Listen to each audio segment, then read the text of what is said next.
Well, hello, everyone. Thank you so much for joining me tonight. We are talking about the Guthrie case. Savannah Guthrie has came out with an interview about her mother, Nancy Guthrie, and there is some very shocking things that we have learned in this also heartbreaking interview. Stick around, a lot to talk about on the other side of this. I've walked through storms in scars and grace, smile through pain with a painted face. They called me too loud, too much, too strong, but honey, that's the reason I belong. Every scar's a scripture, every tear's a hymn. I found my worth where the light grew dim. They tried to break me, but here's a twist. I turned my pain into a clenched fist. I'm an unbreakable woman, born of fire and pearl. I shine like grace in a reckless world. You can test my faith, you can shake my plan, but I'll rise again. Just watch me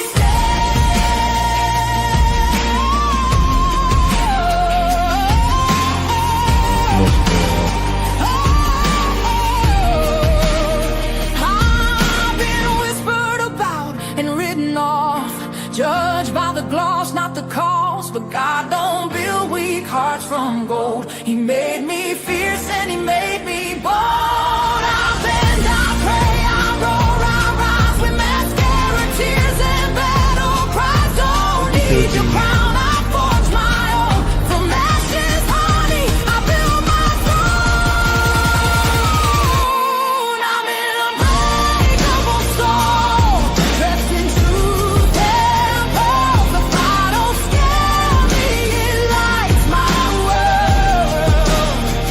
You can doubt my voice, but you'll hear my name. I'm holy and hood, and I'm done with shame. For everyone called too much, too loud, too real. You're not to anything. You're exactly what power looks like. I'm an unbreakable soul, through the fight and flame. My scars are stories, my strength, my faith. Faith in my heart, fire in my curls, forever divine. Clutch them pearls. Clutch, better tighten the pearls. Drop the cold facts, got the truth for the world. No smoke, no fluff, just the real that we trust. Hold on to your seat, cause I'm coming in clutch.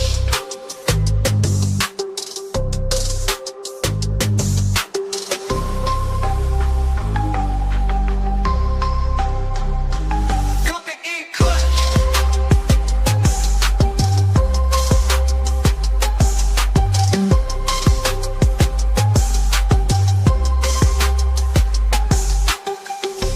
Coming in clutch, better tighten the pearls. Dropping cold facts, got the truth for the world. No smoke, no fluff, just the real that we trust. Hold on to your seat, cause I'm coming in clutch. Coming in clutch.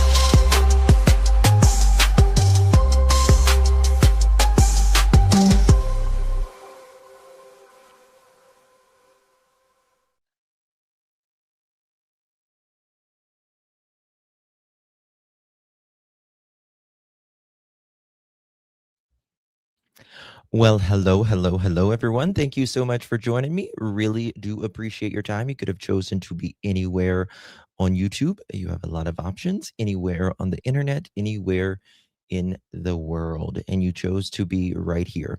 I know your time is very valuable, and I do appreciate you spending some time with me. Today is March 26th, 2026, and it is 9:16 p.m. Maybe. Can you hear that? What's going on? Let me check something.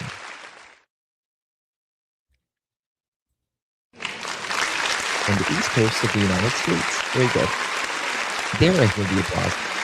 So, sorry, guys, StreamYard just changed up some things and they make it so much easier now where I can do polls really quickly. It used to take a lot of time.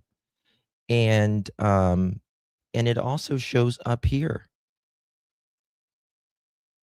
That's really cool. And we can do it here, we can do it here, we can do it here.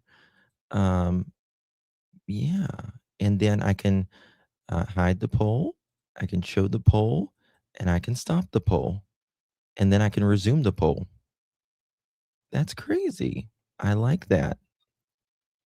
I like that. Okay. Alright, good to see you all. Really do appreciate you guys. Tonight, we're talking about the Nancy Guthrie case, and okay, mm, Savannah spoke about her mother's disappearance today, and it is absolutely heartbreaking. However, there is some interesting things that she spoke about that we never knew, um, that she talks about, and I don't even know if she was realizing, like, she even, realized what she said. Like, I mean, I'm sure she realized what she said, but she talks about, for instance, Nancy was barefoot. And I would assume, now that you think about it, you would assume she was barefoot. I mean, she was supposed to be in bed, but, there do we absolutely know she was barefoot? The kidnapper could have said, "Put on your shoes." Um, so that it brings some very interesting conversations up, and then we're gonna talk about all of that. Um, and she defends her family. I'm not surprised. I do disagree with how, like, how am I trying to say it? I disagree with, she knows true crime. You know what I mean? And I have no idea who did this. None of us do, right? None of us know. But there's a lot of weird things around this case, no matter who you look at. You know what I mean? So we're going to get to a lot of it tonight. So, guys, before we get started, you know what I'm going to ask? If you would please do me a big favor and hit that thumbs up button, would be so, so thankful. Also, share out the live would mean so much as well. After the live stream, if you would consider hyping this video, you get 3 hypes a week. If you would consider hyping one of the videos, would be very, very thankful. If you don't, they're absolutely free. If you don't use it, you lose it. So really do appreciate that. Also, comment down below, whether it's a justice for Nancy, a smiley face, anything really. Would appreciate that as well. Yeah, yeah, Casey. So many people, so many people.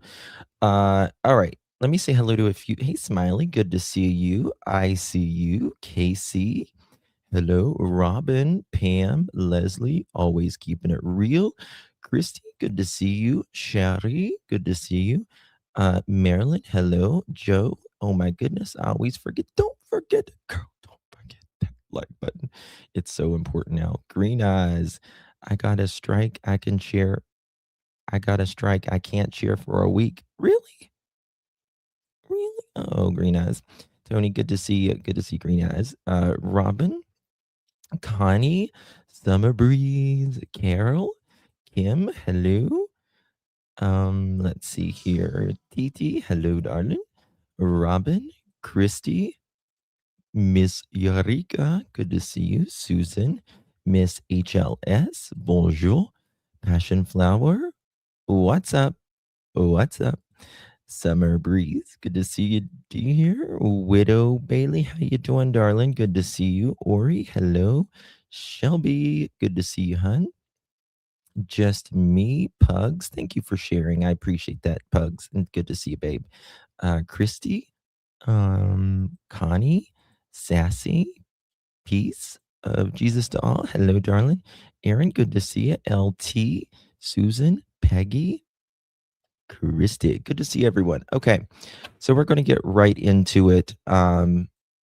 First, we're going to go over her interview. There's two parts. I don't know if we'll get to both, but we'll see. We'll see if we do. I want to thank Tina. Tina,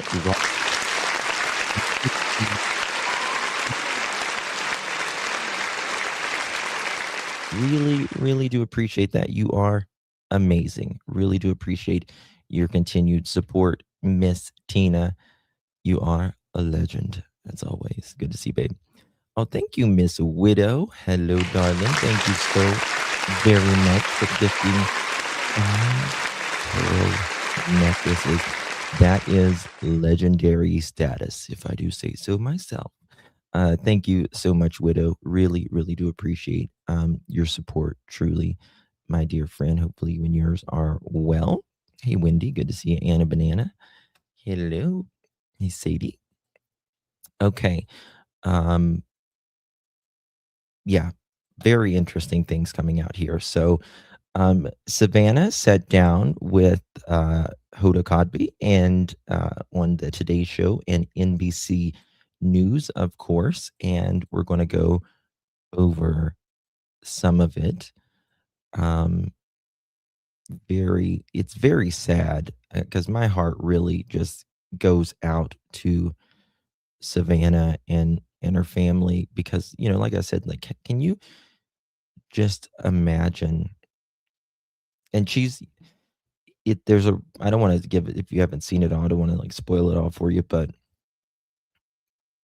there's a really sad part in here where she, potentially even blames herself. And there was reporting on that where they had, Savannah had thought about, oh my God, what if this is someone that did this because of me? I don't think that.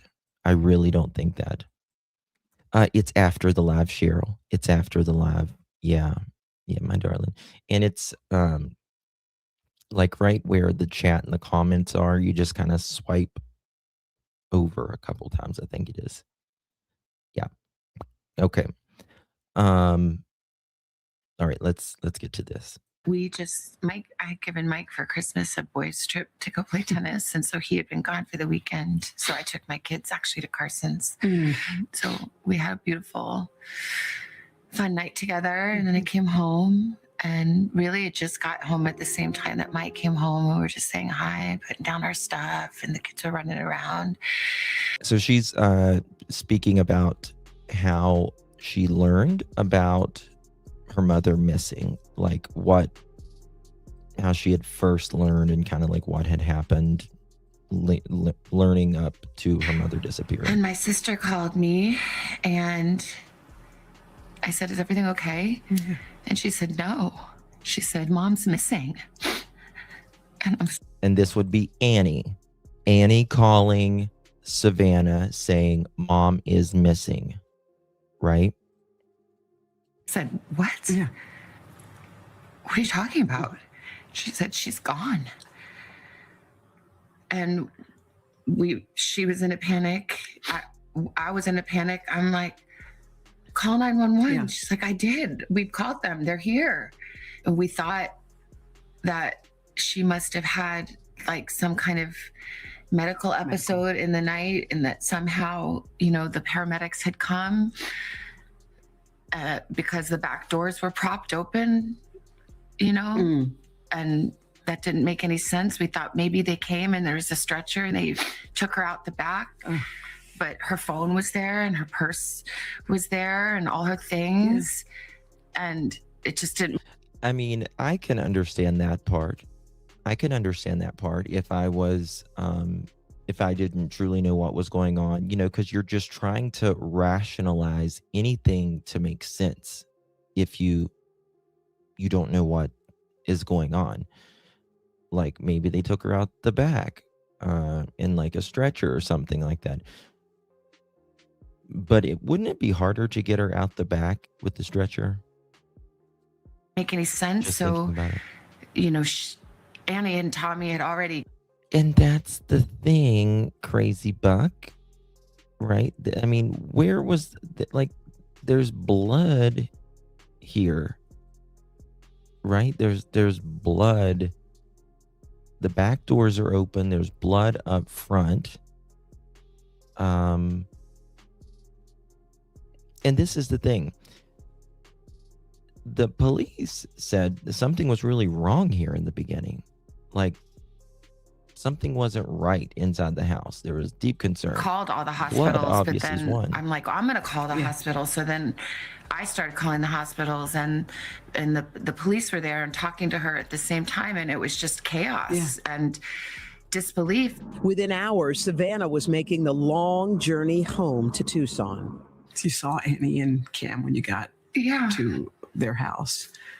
Tell me about that moment. Just disbelief and hugging each other. And I think we were on the phone with the sheriff and trying to, really make clear from the very early moments, Annie and Tommy were saying this isn't that case that you are used to where someone wanders off. She can't wander off. Mm-hmm. My mom, she was in tremendous pain. Listen to this. Her back was very bad. She was trying to, on a good day, she could walk down to the mailbox and get the mail, but most days not. Okay. So Savannah talks about, which we had known that Nancy had been in pain and all that, but most of the days she couldn't get even the mail.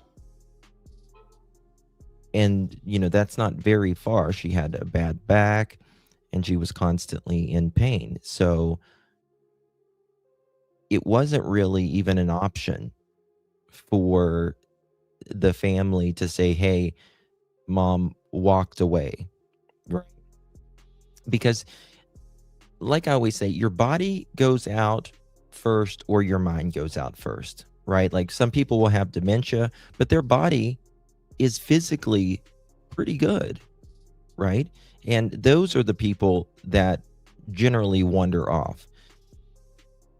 If your body is very frail, but your mind is legit still, you don't really have that concern as much, right? Because they can't really go far. They're not able to. So there was no wander off. And the doors were propped open. Yeah. And there was blood on the front doorstep. So she says blood on the front doorstep. Now, one thing that my question is a couple things, actually. She says the doors were propped open. Is that just like is she just saying the doors are propped open, or does she just mean they were just wide open? Number one. Number two, did Annie and Tommaso, did they see that blood instantly right in the beginning? If they did, that would be very, very concerning.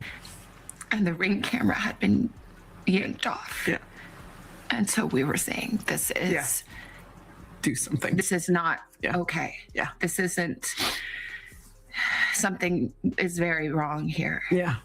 Did you guys talk about what possible? Yes. But I would wonder, like, did Annie and them say this, like, when she was, like when she was talking to Savannah, like, oh, there's blood at the front door, the back door's open, the camera's missing. Obviously, you're going to be like, something's really wrong here, right? Would A&T see blood that was in? Wouldn't A&T see the blood that was inside the house? You would certainly think if they saw it from the outside. Could have happened. Like, what could have happened? What went down? Did you? I think my brother. My siblings are so amazing.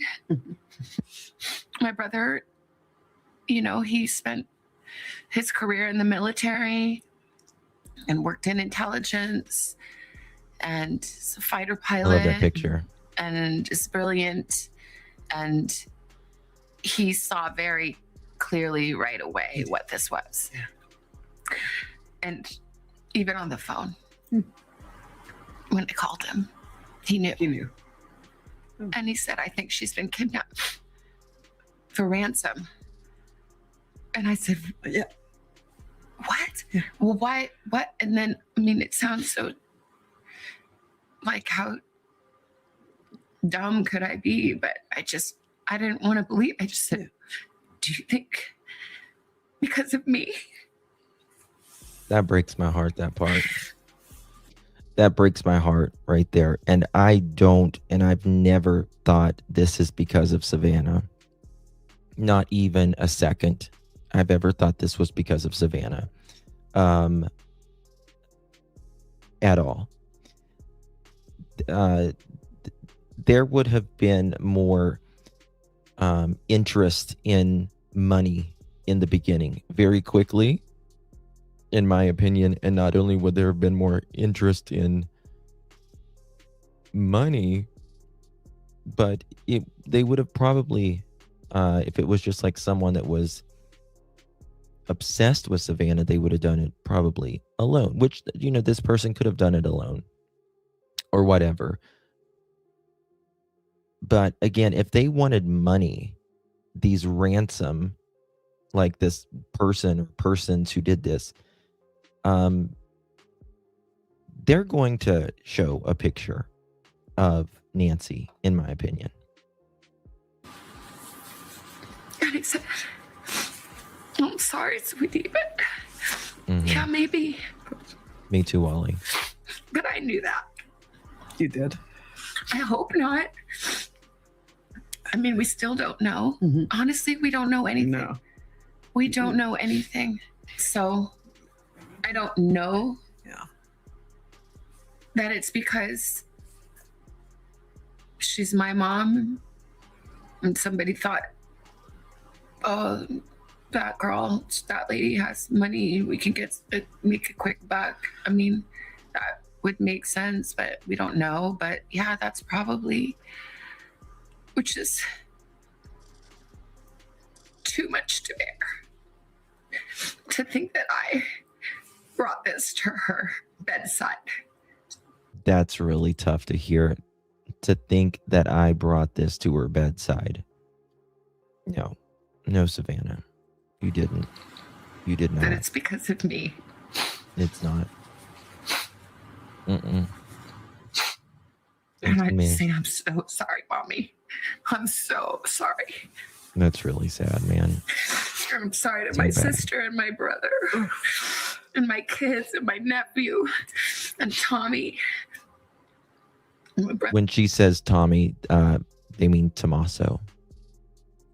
I'm like, so sorry. I'm so sorry. If it is me, I'm so sorry. I'm so sorry.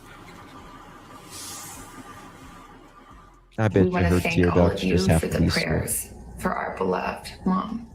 In the initial days, you and your sister and brother sat together. In all the despair, you sat and managed to think of words to say. How were you able to do that in that moment? Well, my siblings are amazing. And we are a unit. And I talked about how brilliant my brother is, but my sister is equally brilliant and also has special powers of intuition and faith and language and depth and heart. And I feel like we came together with all these beautiful gifts that came from our mom and dad and from God. And somehow together we did our best to come up with the words to say. And I haven't posted one thing or said one thing that the three of us haven't decided together. It is surreal. How is it possible that we are having to make a video speaking to a kidnapper who took an 84-year-old woman in the dead of night in her pajamas? Listen, right here. With no shoes, without her medicine. Okay, with no shoes, with no medicine, in her pajamas, right? And we always thought that she was probably in her pajamas or like a nightgown or whatever, right?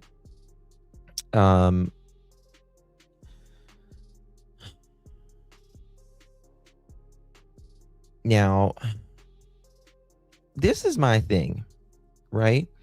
If she didn't have shoes on, right? Because they're going to know if she's missing shoes or not, most likely. Why didn't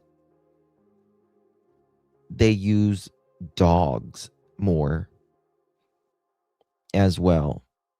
I wonder if they got any. If she walked barefooted out, they'll probably be able to get her prints in which way she walked out. Now, this is something that very much concerns me now. You remember the blood inside, and you remember the blood outside, right? Of the house. She didn't step in any of it if she's barefooted. She didn't step in any of it. No, she didn't step in any of her own blood.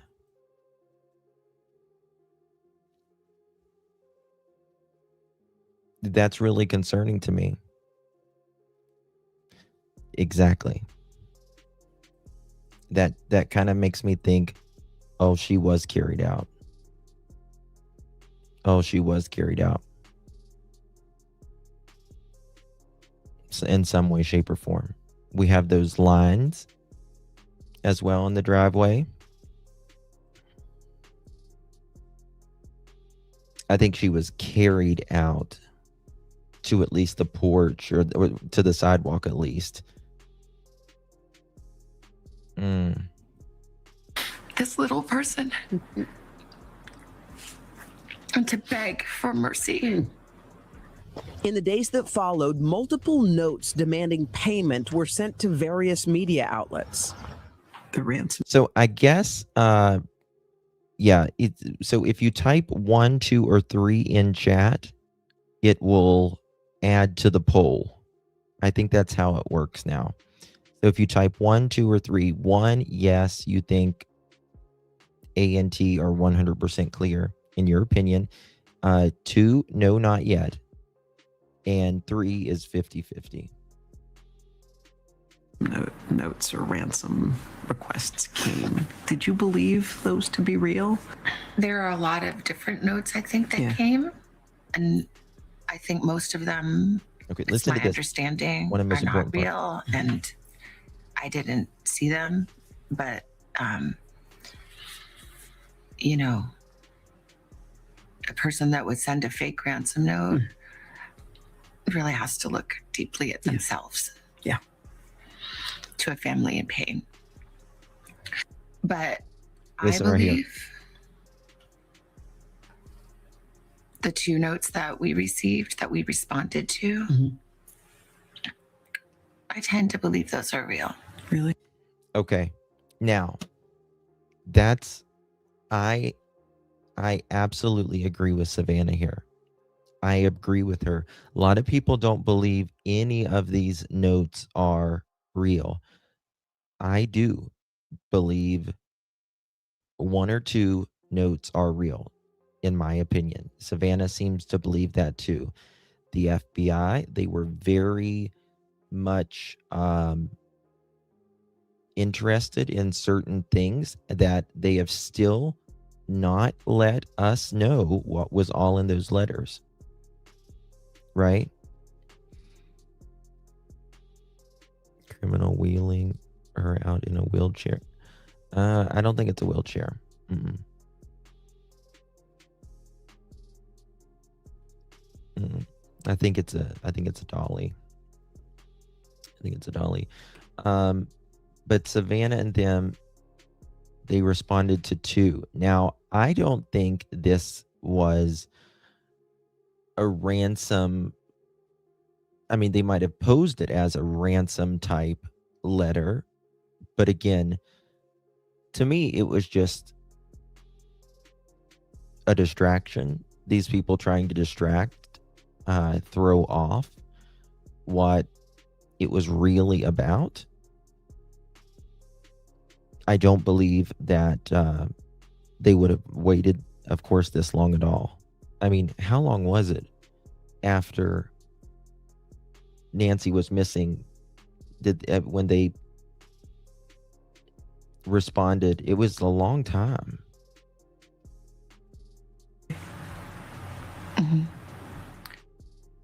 When the Ring camera video surfaced and you could see who that person was, just tell me what you thought when you saw those certainly are. images of the person who took your mother. I mean, it's just absolutely terrifying. Yeah. It's just totally terrifying. Mm-mm. And I can't imagine that is who she saw standing over her bed. Yeah. I can't. Can you imagine? No, I can't imagine this motherfucker peering over little Nancy's bed, 84-year-old woman, and just thinking about that as an outsider, let alone a child, is unimaginable. It's too much. Yeah. And I'm glad and grateful to the investigators and the technology companies that were able to find that video. Mm-hmm. Do I hope, at least with people of good heart and compassion, stop the irresponsible and cruel speculation that had started to swirl. Now she's talking about her family here. For a minute. I'm glad that people saw Yeah. what came to our door.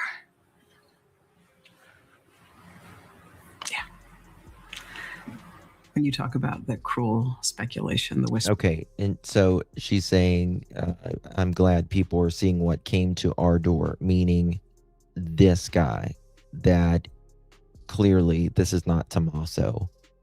There's been people that said that they believe it's Tommaso. This is not Tommaso. But again, I agree that that's not Tommaso, but I also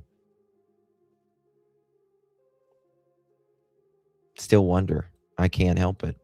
I still wonder. There's still a lot of things that to me that's unanswered. Somebody in your family. How did you weather that? It's unbearable. Yeah. And it piles pain upon pain.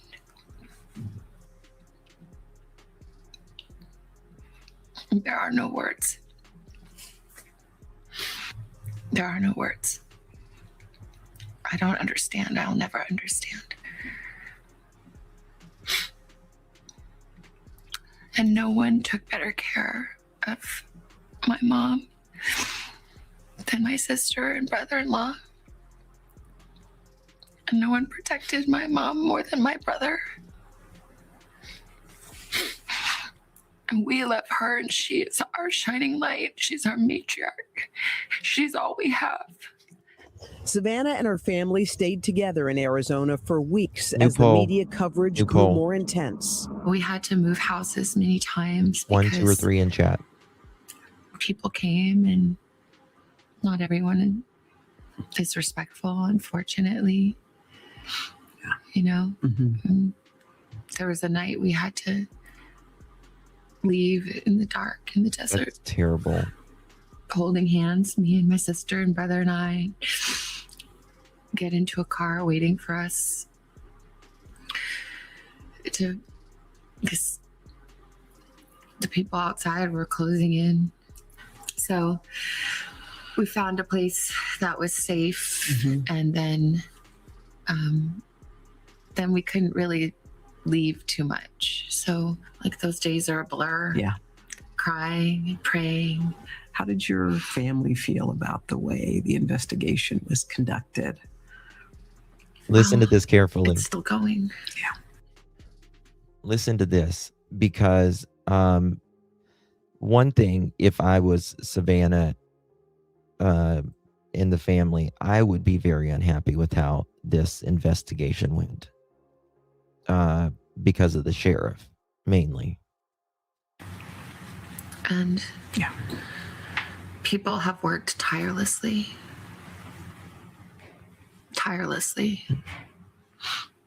And we see that. But we need answers. They've worked tirelessly, but they need answers. Absolutely. We cannot be at peace without knowing. And someone can do the right thing. And it is never too late to do the right thing. And our hearts are focused on that.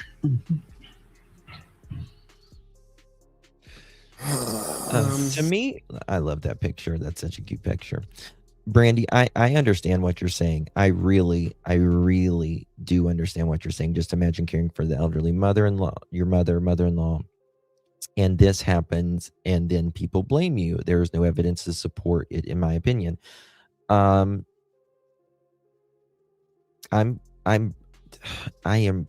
rarely 50-50. You guys know that I'm very, very rarely 50-50. Because I don't like 50-50 generally. But on this case, I do understand that it's typically family or friends, typically, overwhelmingly, actually, or someone you know. And to me, there's no more evidence to say that they are involved than they're not involved, in my opinion. You know what I mean? And for me, there's questions. I cannot be fake about it. There still is questions. Why did they keep going there? Why did the FBI go over there that one day, rush over there, started going to their neighbors, started going in their backyard, started going in campers, had over 150 agents out there? Why did they take stuff from the home? The crime didn't happen there. The crime did not happen there. And it's weird. It's very, very weird to me. They had to leave Annie's house because police were going to search it. I understand them searching it. The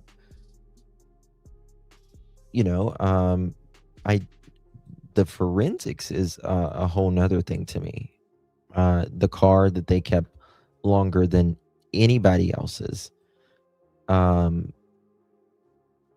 A lot of things. There's just a lot of things. So I truly don't know. And I get that. you can't imagine someone in your family doing something like that. You know what I mean? You can't imagine. I hope the truth comes out. I really, really hope the truth comes out, you know? Hey, Deb, thank you so much, love. Appreciate you, my dear. Thank you so much. Justin question, the brother said to Savannah that he believed that this was a kidnapping for ransom because of who she was. He said this before any ransom note surfaced. What is the meaning of that? Love you.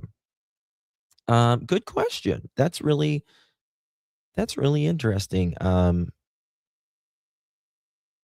The only thing I can think of, Deb, is just because he was in intelligence. But here's also the thing: we don't. When is the last time in recent uh, memory do you see ransom letters anymore? That's like a thing of the 50s and 60s and before. You don't see ransom letters anymore. People don't do that in America. They just don't do that. I do understand, there's wackadoodles out there who get attached with who they see on television or on camera, and they're having their own mental health issues and they get obsessed and all of that. I get that.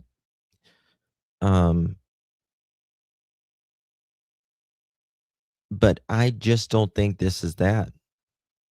This is someone who is very skilled.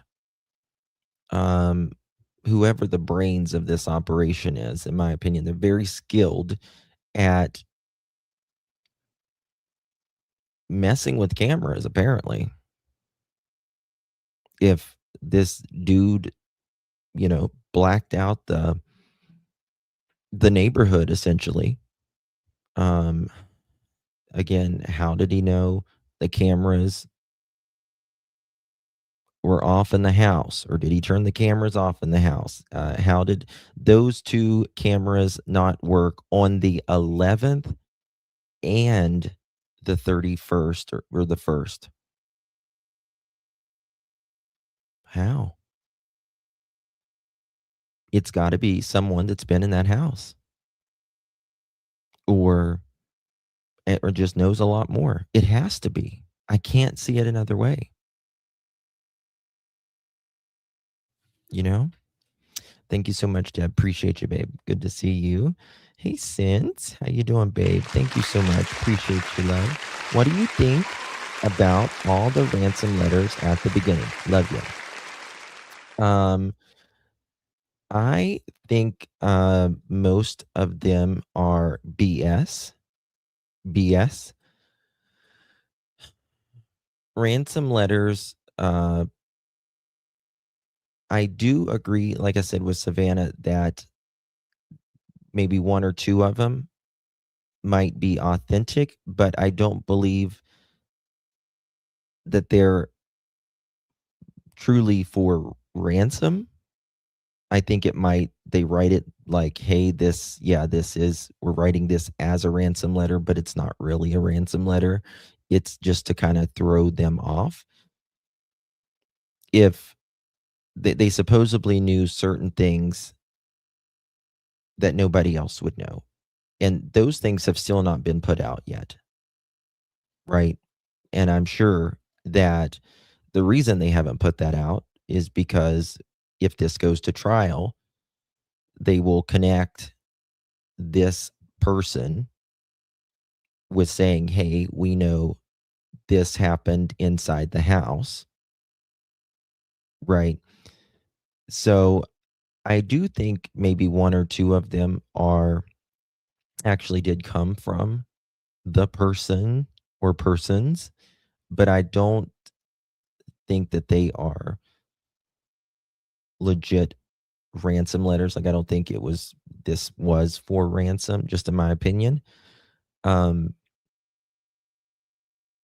the guy that's in a band that got arrested, um, out of all the people or out of all the ransom letters, right?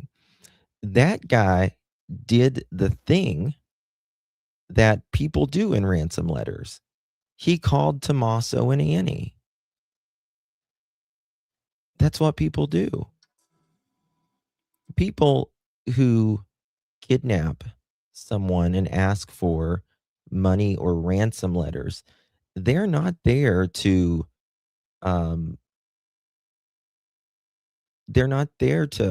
make nice with the cops or anything else.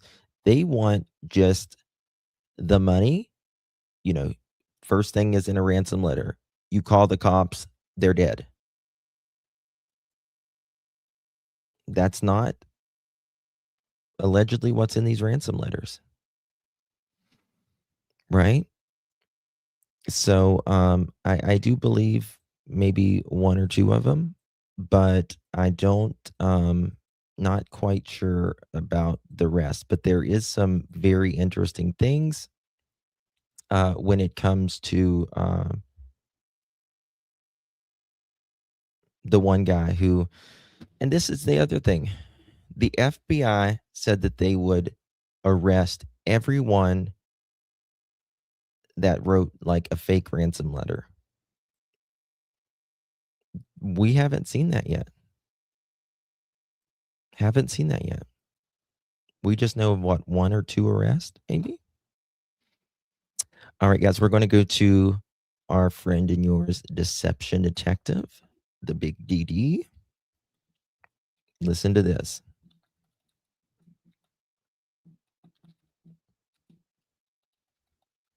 Link is in the description. Mods, if you would be so kind and drop Deception Detective link in chat as well. Make sure you sub up the Deception Detective. Consider becoming a member over at his channel. He would love to have you guys. Extraordinary source inside that group of folks that was working on that investigation. And they entirely had their focus towards the brother-in-law, whether it's right or wrong. And by the way, I have taken so much shit online for people saying it's my theory. Not my theory. I actually have a different idea of what I think happened, and it is not that. What I'm reporting on is what I heard their theory was. They did all sorts of things on day 1, 2, and 3 that indicated they thought it was someone within the Guthrie family. Ironically, this update may do the best job of explaining why Nancy Guthrie still hasn't been found. And no, it's not because Ashley Banfield has cracked the case. It's actually because she's displaying the same sort of self-delusion as Sheriff Nanos. So in today's video, let's break it down, because once you know what to look for, you'll start seeing it everywhere in this investigation, from Ashley Banfield to Sheriff Nanos to Savannah Guthrie herself. I'm Deception Detective, an attorney trained in statement analysis. This channel exposes lies and manipulation. So if that's your thing, hit subscribe. For early access to new videos, over 60 exclusive videos, and other. Thank you so much, Jetty. Appreciate you, my friend. Hey, Justin, love your channel. I don't understand what's the point of propping open back door if they took her out the front. Seems staged. LA guy sus too. I understand. So what is interesting is, and that's, I questioned this a second ago when Savannah said the back doors was propped open, right? Propped open. Okay. What do you think of? Tell me, what do you guys in chat think of when you think of a door propped open? I think of it as like putting a block in front of the door, or a chair, or something like that, so it can't close. A wedge. Yes, Janice. That's what I think of personally. Now, maybe she using different words. Maybe it was just open. But when she said propped open, I agree.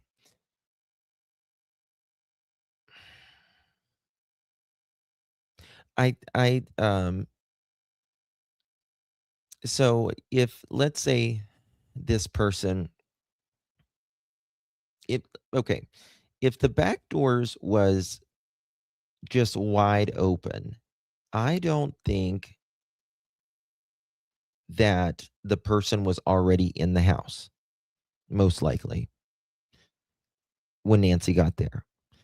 But because I would think the person would have came in, closed the door, waited for hours until Nancy was home and asleep. So, and generally, when someone is breaking into a house, right, they're usually pretty quiet, all of that.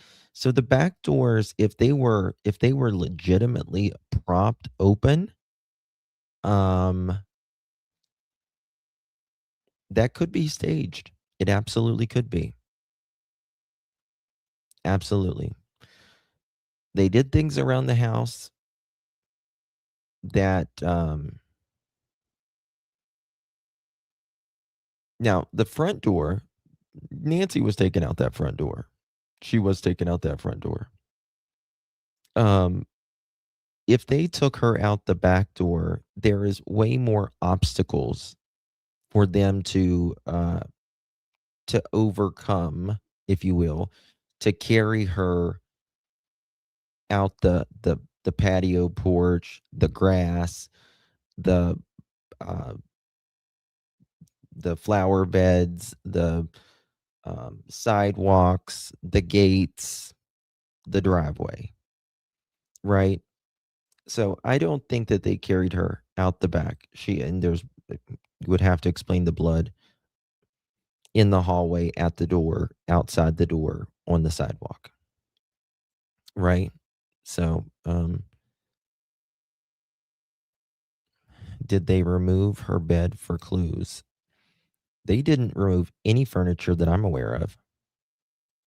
The cool perks, consider becoming a channel member. Link in description. As I said in the intro, I think self-delusion, specifically cognitive dissonance, is the main reason this case hasn't been solved yet. But just in case you haven't seen my earlier videos in this series, or that logic doesn't quite make sense yet, don't worry, I'll explain everything in a minute once we get into this update, because I think it might make more sense if I start off by showing you an example of cognitive dissonance in real time. Here's a clip of Ashley Banfield talking about a different unsolved abduction case where the police cleared the family, just like the Guthries. See if you can spot the self-delusion. John, I'm not going to lie. I was so disheartened to see how many people out there still believe you had something to do with it, despite the fact, and let me repeat this loud and clear, I that the Boulder remember police.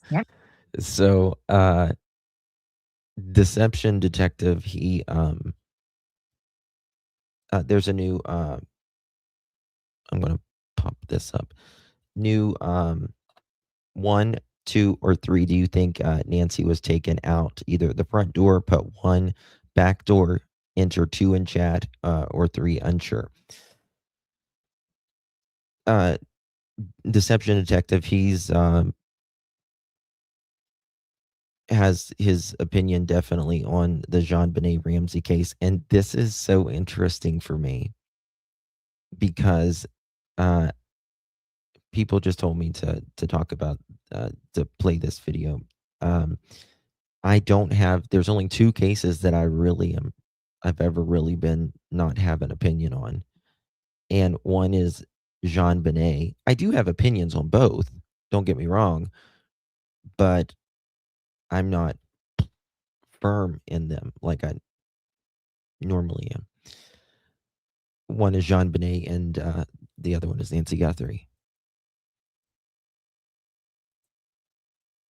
Everybody else involved. And, for those of you that don't know, I have a little small, tie to the JonBenet Ramsey case. My, Patsy, she is from where I grew up, and my and, uh, John, he has, family here where I live as well. And, my dad was, very good friends with, one of, John Ramsey's, family members. And when I was a kid, I used to go over to, my dad's friend, Mr. Ramsey's, and his wife, Debbie's house. as a kid, and when Jean Benet was murdered, this was right at the time when I was a kid, and I remember my dad and Mr. and Mrs. Ramsey, my dad's friends, talking about this. It's very interesting. And Patsy, she was Miss West Virginia. She was a very good family. In investigating the murder of your daughter, they have cleared you over and over and over again. And they've gone so far as to apologize. And this is the thing I'll say about this, and I'm pretty neutral on the Ramsey case. Again, I think there's very weird things that in the Ramsey case that I still can't get over, but just like I think there's and I think I know how Deception's going to probably talk about this here.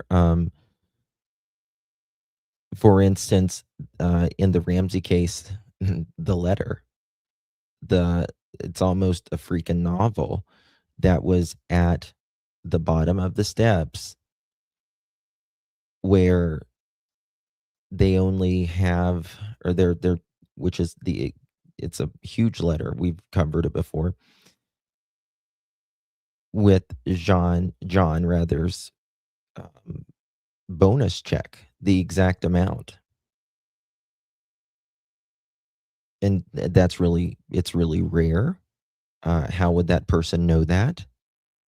That wasn't family or very close. You get what I mean? How does someone that would not be John or Patsy or a coworker, someone really close, how would they know?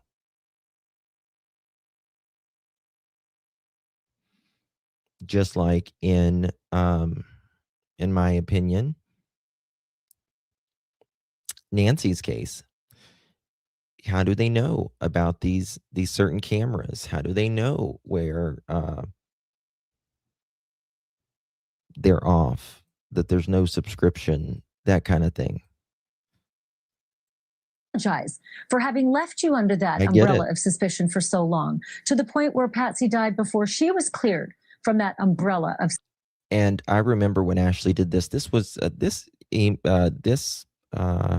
I want to say this interview was like maybe 2 or 3 months ago, right before Ashley left News Nation, and they weren't really officially cleared that I'm aware of.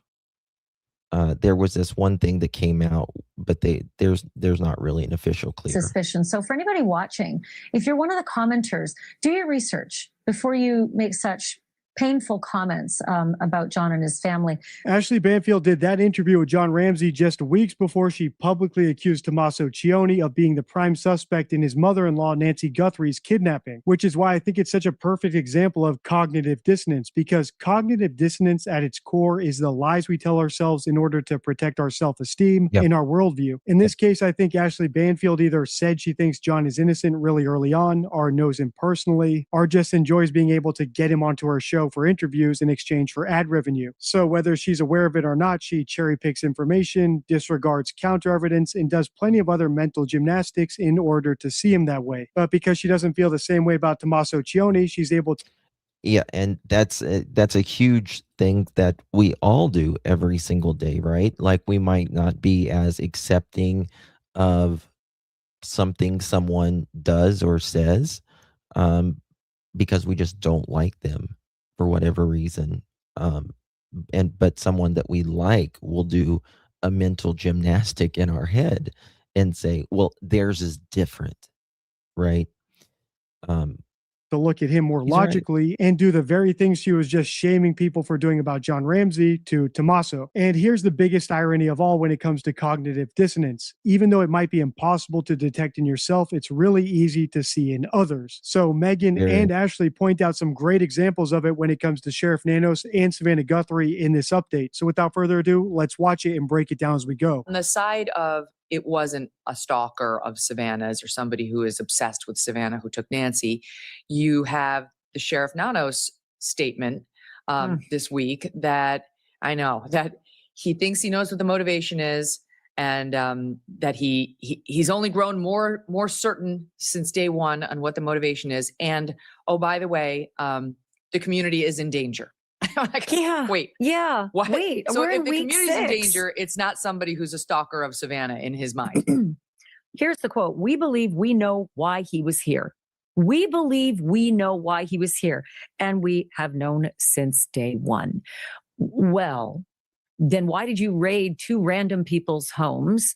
And Yes. why did you tell everyone on day 2 there's no cause for alarm? Those are my words, but effectively the message in the news conference on February 2nd was there's nothing to be worried about. There's no danger to the I agree with Ashley right here. community. Well, if this week you're telling us lock your doors, and yes, he could strike again, then what the hell was that message on day 2? Like it or not, Megan and Ashley are correct about Sheriff Nanos. His contradictions don't make sense unless you look at it through the angle of cognitive dissonance. Like I said earlier, we lie to ourselves in order to protect our worldview as well as our self-esteem. And personally, if you've seen my other videos about Sheriff Nanos, you'll know I think his self-esteem needs a lot of protection. Apparently for him, solving the case isn't quite good enough. He also needs us all to know that he knew the right answer since day one. Specifically, I think he sowed the seeds of cognitive dissonance when he made this public statement. The Guthrie family, to include all siblings and spouses, has been cleared as possible suspects.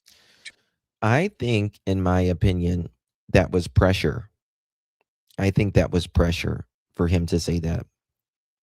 Again, the day before, he said, nobody is cleared, not even the family. The next day, this quote comes out from Sheriff Doofy. The Guthrie family, to include all siblings and spouses, have been cleared as possible subjects. To suggest otherwise is not only wrong, it is cruel. The Guthrie family are victims, plain and simple. Again, if you're going to go ahead and clear people, then you should go ahead and clear the dailies. You should go ahead and clear, what's his name? Carlos. Right? How did you clear them, Nanos? How did you clear them? If they're not involved in any way, shape, or form, then tell us how you cleared them, because it will not affect the case whatsoever. We cleared them because we've got them on camera all night, and there's nothing with their phones, or whatever you want to say. I mean, you're the one that cleared the crime scene within 48 hours and then told people you'll let the courts worry about, them having to come back and all that. Again, if you've cleared Tommaso and them, then clear the dailies and clear Carlos. Let's get with it, Sheriff Nanos. To suggest otherwise is not only wrong, it is cruel. The Guthrie family are victims. Well, it is cruel. If they're all have, none of them have zero, zilch, nada to do with it. But it's also cruel to let people even be thinking that there's a possibility, because you guys went in there with a warrant to Carlos's home, to the Tommaso's home, when they perhaps might not even know the Guthrie family or have any ties in any way, shape, or form. It's not easy for them either. I mean, I think they could still be back. I'm not through with it yet. I'm just talking as a matter of principle. Just a matter of principle. I think there's some weird things that line up with all three of them, to be honest with you. But there's other things that line up that's very weird in this case. Plain and simple. Basically, after making a statement like that, kind of like Ashley Banfield saying she believes John Ramsey is innocent, it's really difficult to walk that back because it would require publicly admitting that you were wrong in something you're supposed to be an expert in. And most people just cannot do that. And that's a huge problem when you're the one leading an investigation. Remember, he didn't just say accusing the family is wrong, he also said it's cruel. So whether he's even able to recognize it or not, if evidence presents itself suggesting the family might be guilty, his cognitive dissonance might kick in very hard because even considering that evidence. No. They're not required. They're absolutely not required, and I understand that, Mike. But they're not going to share anything with the family either until, I mean, this is the thing. Even Savannah said, "We know what you know. We know what you know." Like they don't tell family or anything until Nancy's found and someone's got charges. But he can go ahead and he says one day that they're not cleared, the next day that they are cleared, and that the next day or the same day after he said that they were cleared, he said they are cleared, comma, for now. You know what I mean? It's very bizarre. Might mean he has to face the prospect of not only publicly saying that he was wrong, but also publicly saying by his own logic that he's cruel. But it actually gets even worse because they're about to play a clip of him doing a recent interview. Listen to this and then we'll break it down. There is something that's come out in the investigation that gives you a sense of motive here and why this person did this? You know, I think it's come out from day one. I think from day one, we had some strong beliefs about what happened, and those beliefs haven't diminished. What the hell does he mean by that? What the hell does he mean by that? Because he said they were stumped, had no idea. But this hasn't diminished from day one, that they kind of know, where this is heading, what direction it is. What? It's beyond ridiculous. Do you believe it was a burglary gone wrong? I'm not going to get into those theories. We have our beliefs. Everybody else has theirs. Nano says he's intentionally with. No. You don't need beliefs, sir. The police and FBI doesn't work on beliefs. They work on evidence. Holding their theory and other details in the case, citing the integrity of the investigation. Go ahead, Ashley.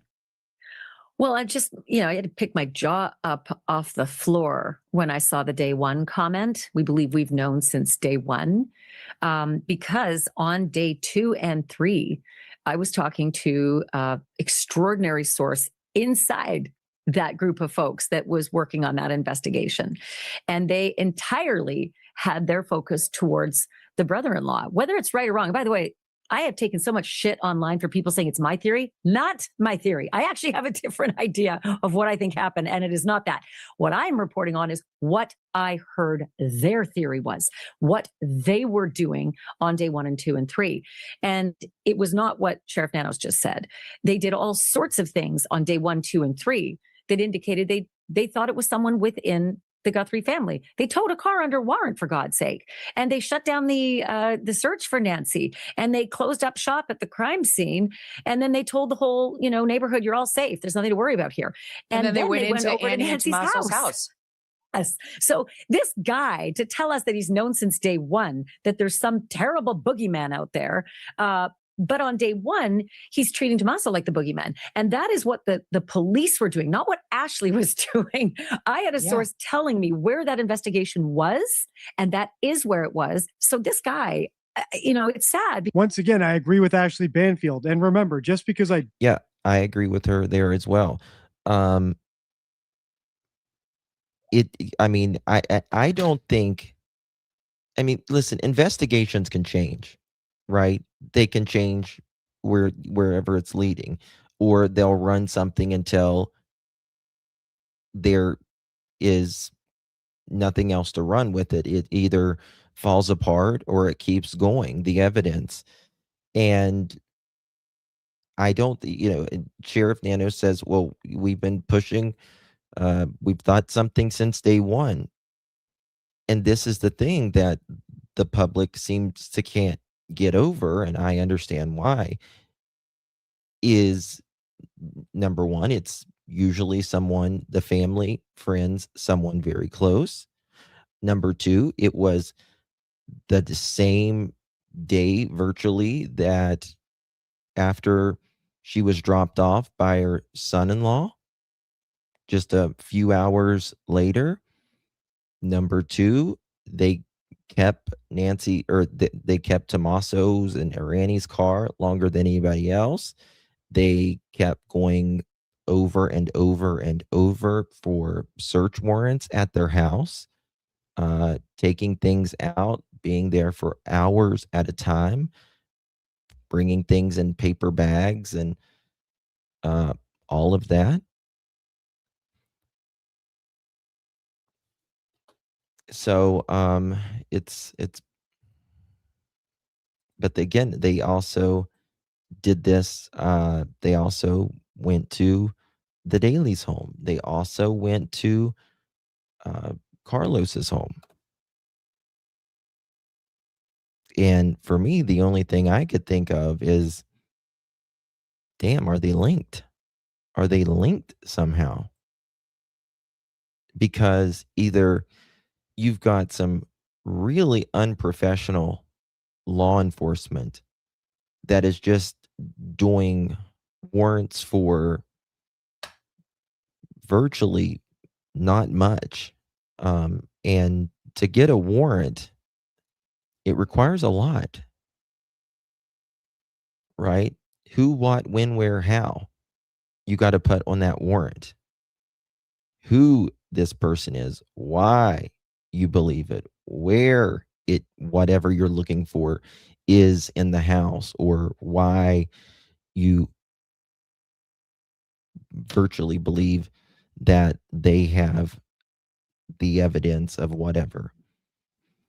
It's a very big step. It's a very big feat to don't agree with her about John Ramsey doesn't mean I have to disagree with her about everything. In this case, everything she said made perfect logical sense. On the first day of an investigation, it's really unbelievable that the sheriff would be able to rule out every family member. The far more likely explanation, he's insecure about how he's handled this case so far, so he wants to portray an image of him not only being able to solve it, but having already solved it ever since day one. And yeah, I agree with that as well. I agree with that. I think this man is highly, Sheriff Doofy is highly, highly insecure. And yeah, he's taken a lot of criticism. But damn, he's not helped himself in any way, shape, or form to this is the thing. Like, when you're a sheriff, you're driving the ship here, right? And when you are saying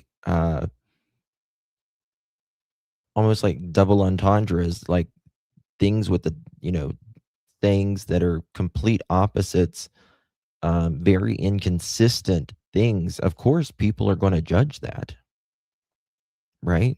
The buffoon one's credit sure does. Yes. Yeah. Hey, Michelle, thank you, baby. Appreciate you very much. Very generous. Thank you, love. Sounds like Sheriff has his beliefs, not facts. This is not a typical case to solve. Extremely hard cases can't be solved that easily. This will be solved by skilled investigators willing to go beyond the norm. Well stated. I agree with that. And I think that I think this was already a very difficult case, high profile, very difficult.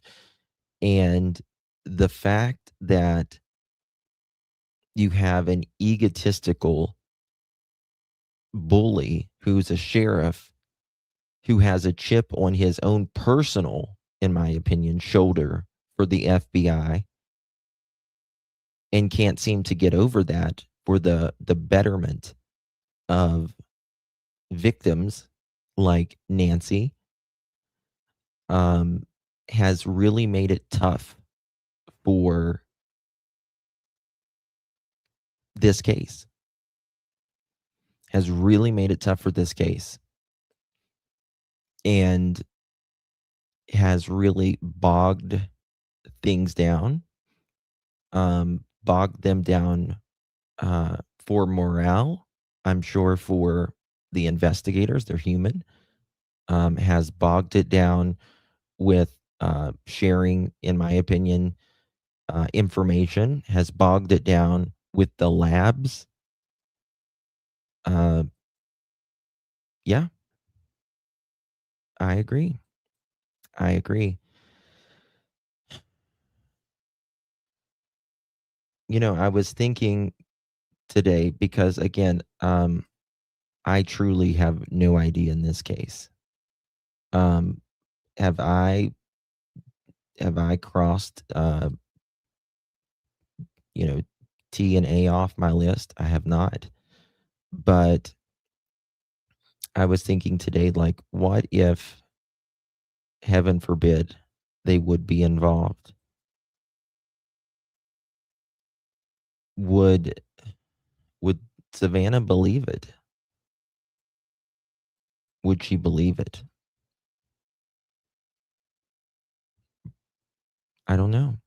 Like they would have to probably really show her.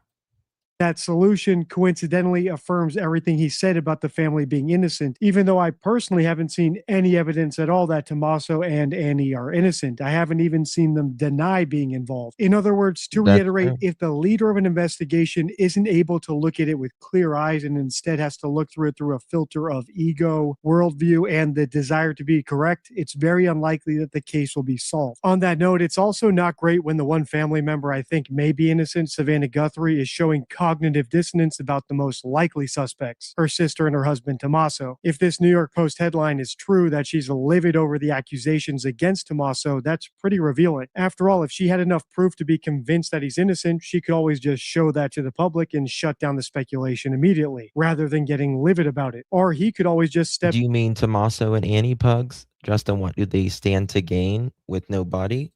Who do you mean? Do you mean Tommaso and Annie? You see, the thing about the word gain, right? I mean, you hear that a lot on here, like, well, who has the most to gain? Sometimes murder is about gain, right? But sometimes it is about ego and just being fucking mad. You can't stand them. You have been wronged, you perceived to be wronged by them. Sometimes they know information that could be harmful. So I don't know if it's and we just do not know someone's will, someone's financials as well either. You know what I mean? I wonder if the family had access to inside camera. Good question. What's up? Thank you so much. If you listen to all of the interview today, I didn't play it all. We just played one part.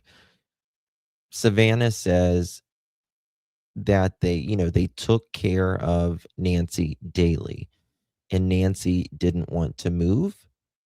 That she wanted to have her independence, and the family gave her that, even though she was, not in good health and she didn't get around good, but they still gave her that.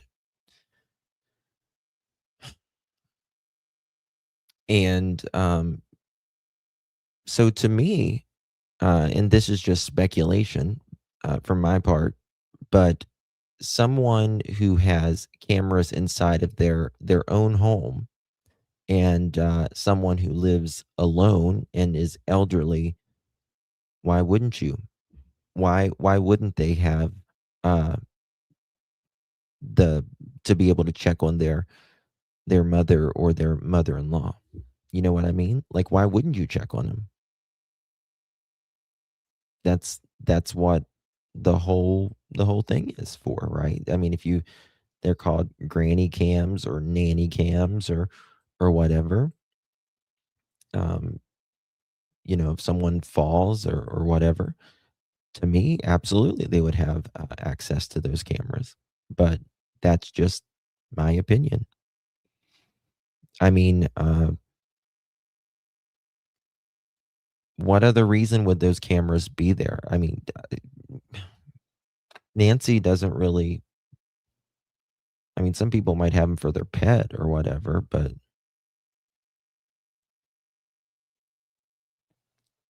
I don't know.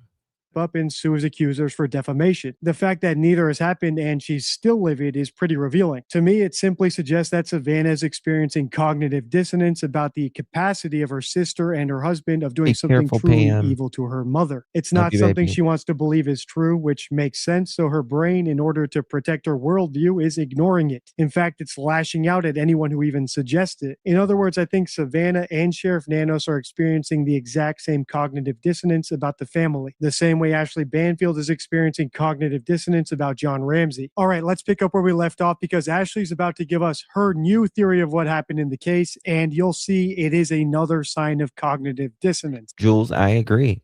I agree. Hey, y'all, Justin, I walk through my grandma's house when I drop her off and I check under the doors, the windows to be locked. Why didn't they do that? I don't know. I don't know. I mean, I did the same with my mama, like my grandmother who raised me. I would check under her beds and everything, but different families do different things. You know what I mean? I mean, that for some, this is the thing. For my mother-in-law, if she couldn't make it to the mailbox on most days, right? Which is what Savannah just said. I would walk her in. I would walk her in at least to make sure she got to her chair or her bed fine. Maybe they're not like that. I don't know. Mm-hmm.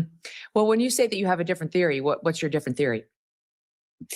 Well, it's just sort of simple. I think so often in mystery, we tend to go to all sorts of lengths to imagine what happened. And generally speaking, the answers are pretty simple. I think this was just probably, a sick individual who had sick intentions against a vulnerable person. And it happens. And I know it's really hard to talk about it because this is, of course, a public figure's mom. So we sort of feel like you said in the segment, we all feel like we kind of know her now. See, I don't know if sometimes this is just a news thing, to say but of course this is a sick person, but this is just not done at random. Don't forget where she lives. And the days before she went missing, they were stalking her. This is not just some rando person. Because we've all seen the segments. But the truth is, sick people do sick things to vulnerable adults and children. And I think that Nancy might have been targeted by someone like that. And in every other case, we do. In every other case, we do talk about it. In this particular case, we have not. You're right. It's probably because Savannah's famous and half the media knows her. I mean, NBC's own coverage has stayed, 20 feet away from anything involving Annie and Tommaso, which also seems irresponsible to me. I mean, they may have absolutely nothing to do with this, but they were the last ones to see her. Their house has been searched, we think repeatedly, but certainly for several hours in the evening, in the dark of night. They towed their car. That's absolutely fair game when you're reporting about the facts of this case. And not only has NBC steered clear of it, but Jake Tapper of CNN was out there shaming people for even discussing it. It's like, I'm sorry, you're friends with her, but that doesn't mean you skew your coverage of the case, whether it's on this issue or the issue of family members who could potentially have been involved. Well, look, Jake, whatever, he's not on this beat. Let me just put it that way. He doesn't know the arcane aspects of this story. Besides the irony of them chastising Tapper for shaming them for accusing the family, which is exactly what Ashley Banfield was doing to people who accused the Ramseys, the irony of this. Yeah, he's got a point. He's got a point. Didi's got a point, right? Because there's not been, that I've seen, I think one time, like a few years ago, someone said that they were cleared, but it wasn't like an official clearance or anything like that. And we're all very passionate about what we believe, right? Oh, this person couldn't have done it. Oh, this person absolutely done it, or whatever, He's right. Deb, thank you so much, darling. Appreciate you. If I was a journalist interviewing Savannah, I would have asked, Savannah, are you going to be doing any searching for your mom? Are you going to hire search teams to help bring her home? A lot of people's asked that. She has put up, I think, she has offered like $1 million reward, and that hasn't had anybody talk. Still, nothing to talk. Which is very, very weird. Why? Okay. All right. I want to go right here, and I want to go to, thank you for that, Deb. I appreciate you, darling. We're going to go to Mr. Inton now. He sat down, link is in description. Mods, if you don't mind dropping Brian's channel. He sat down with, I can't think of her name right now. You'll know her in just a second. Good to see you as always. Are you having a good day?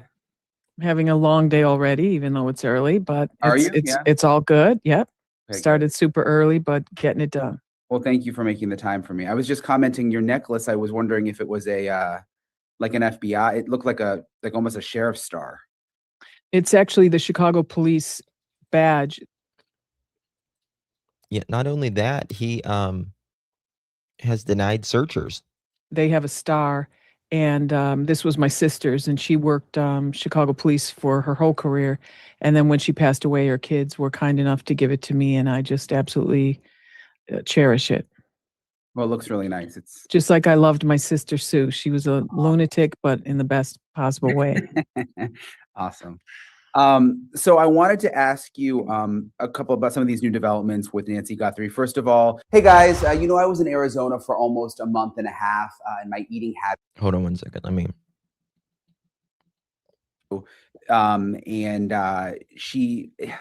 It's just so sad, the part where she's talking about how she's been waking up in the middle of the night thinking about what her mom woke up to. What was your takeaway? That was really hard to watch, even though it was only a few minutes long. And it's a multiple of 5,000, what I've been saying since the beginning, which is I wake up some nights wondering, where is Nancy? And I've said since the very beginning, the moment I saw those images of that porch pirate, I just thought, oh my God, what she must have awakened to. It's unbelievable. And now that we find out that her family says that she did in fact leave her doors unlocked, or at least the back doors, I suspected maybe something with, owning a dog all those years. And I said it to you before on the show that she may have left it open to let the dog out or whatever. But I really, goes, at the end of this, let's go over some more tips for people that are living alone and want to remain safe, because I've got a whole new list. I mean, I only gave a couple of things last time you asked me. Yeah, remind me at the end because I do want to ask you that because a lot of people commented when we did that video. And the thing that I've always said, like, if Nancy is not alive, I hope she didn't if I hope she didn't even know that someone was over top of her. That's the best imaginable outcome. If she's not alive, she didn't make it alive, that there was just no fear. She didn't know what happened, and she went to be with the Lord. That it was really, really helpful. Even some of the stuff that it's like, oh, everybody must know that. You just forget. So I'm gonna ask you that at the end. But yeah. Yeah, imagine this fucking creep over you. You know what I mean? Can't imagine. I love Maureen. Yeah, I love Brian too. When you've worked with like I'm just thinking about Savannah right now. I mean, obviously there's a plan for her to get back to work, but when you've worked with victims, I mean, with the not knowing, I mean, it'd be hard enough to lose your mom and know what happened, but the not knowing, like, how do you get through that? I worked with a lot of victims for cases throughout my career, but the ones that I really worked closely with were the family members of the victims of the Colonial Parkway murders. And even though it was a TV show we were there for weeks and weeks. We spent a great deal of time with the victims' families and just talking about what these crimes did to their parents, how it just destroys whole families. And I don't mean destroys. Well, I mean, you think about, you think about it so deeply, right? Like your mom, like what it must have been like for her, how scary it must have been. What did she say? What did she do? Did she say anything? Did she do anything? And you go over that and it tortures you. It literally fucking tortures you. And somehow you have to make peace with that or it will eat you alive. And I've talked to so many families with missing kids or missing loved ones. And all of them says one thing. The not knowing is the hardest part. The not knowing where they are. If they it's not been solved or they've not been found. All of them say that. That's a theme I have heard since I've been doing this. All of them say it's just not knowing where they are and what happened.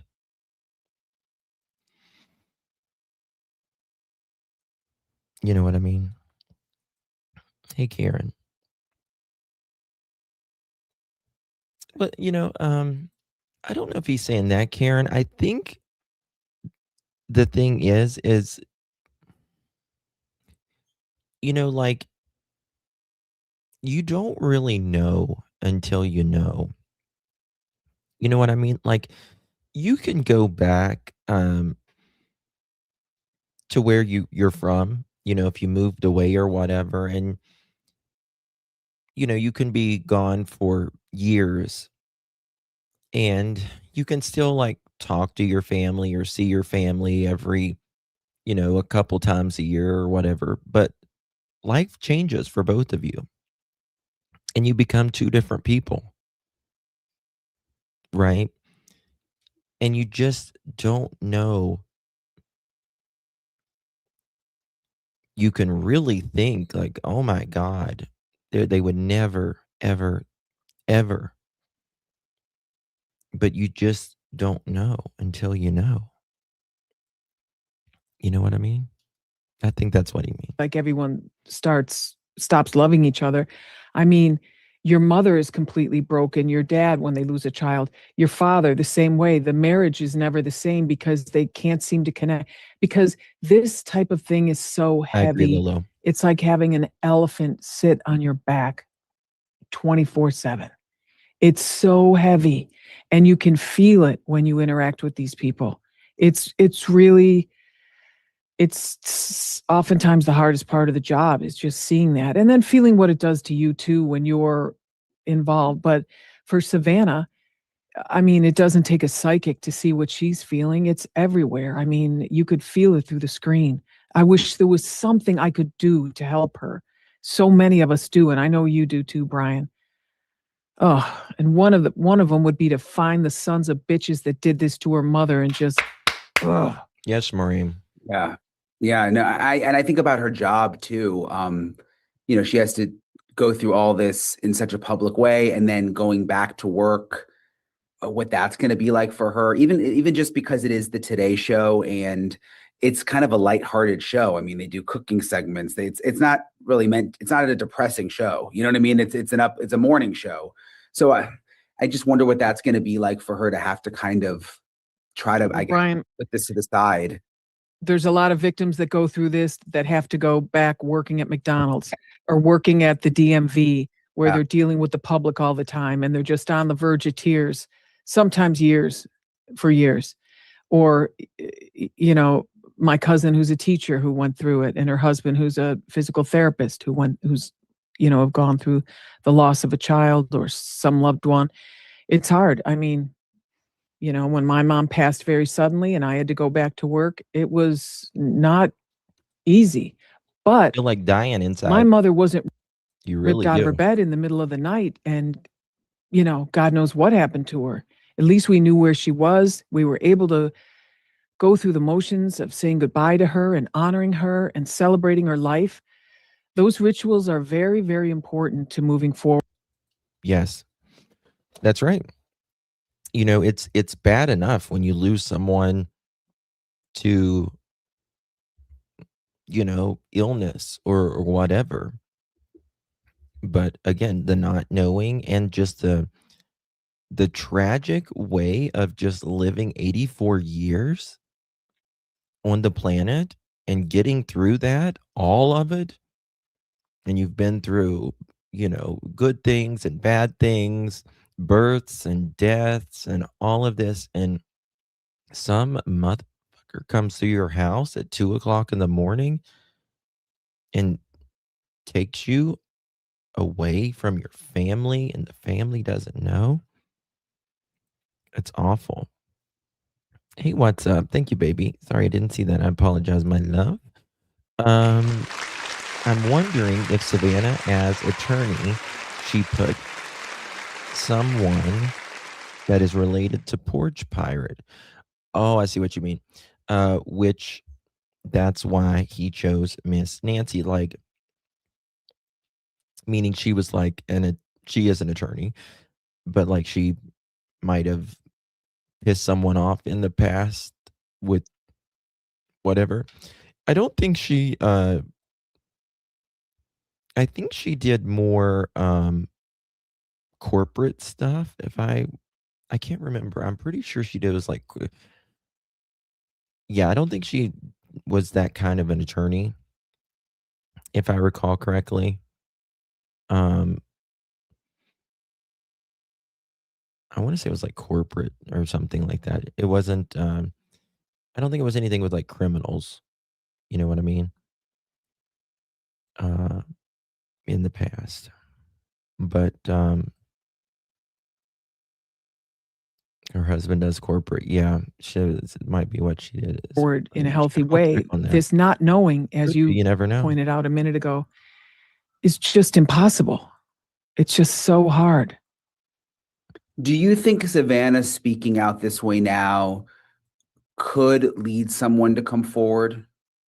Do you think it could make a difference? Nope. Well, I would like to think so. Nope. If $1.2 million in cash ain't going to make him talk, this ain't either. Justin, I liked what you said last night about even if she left the doors unlocked, no one has the right to enter her home. Absolutely not. Absolutely not.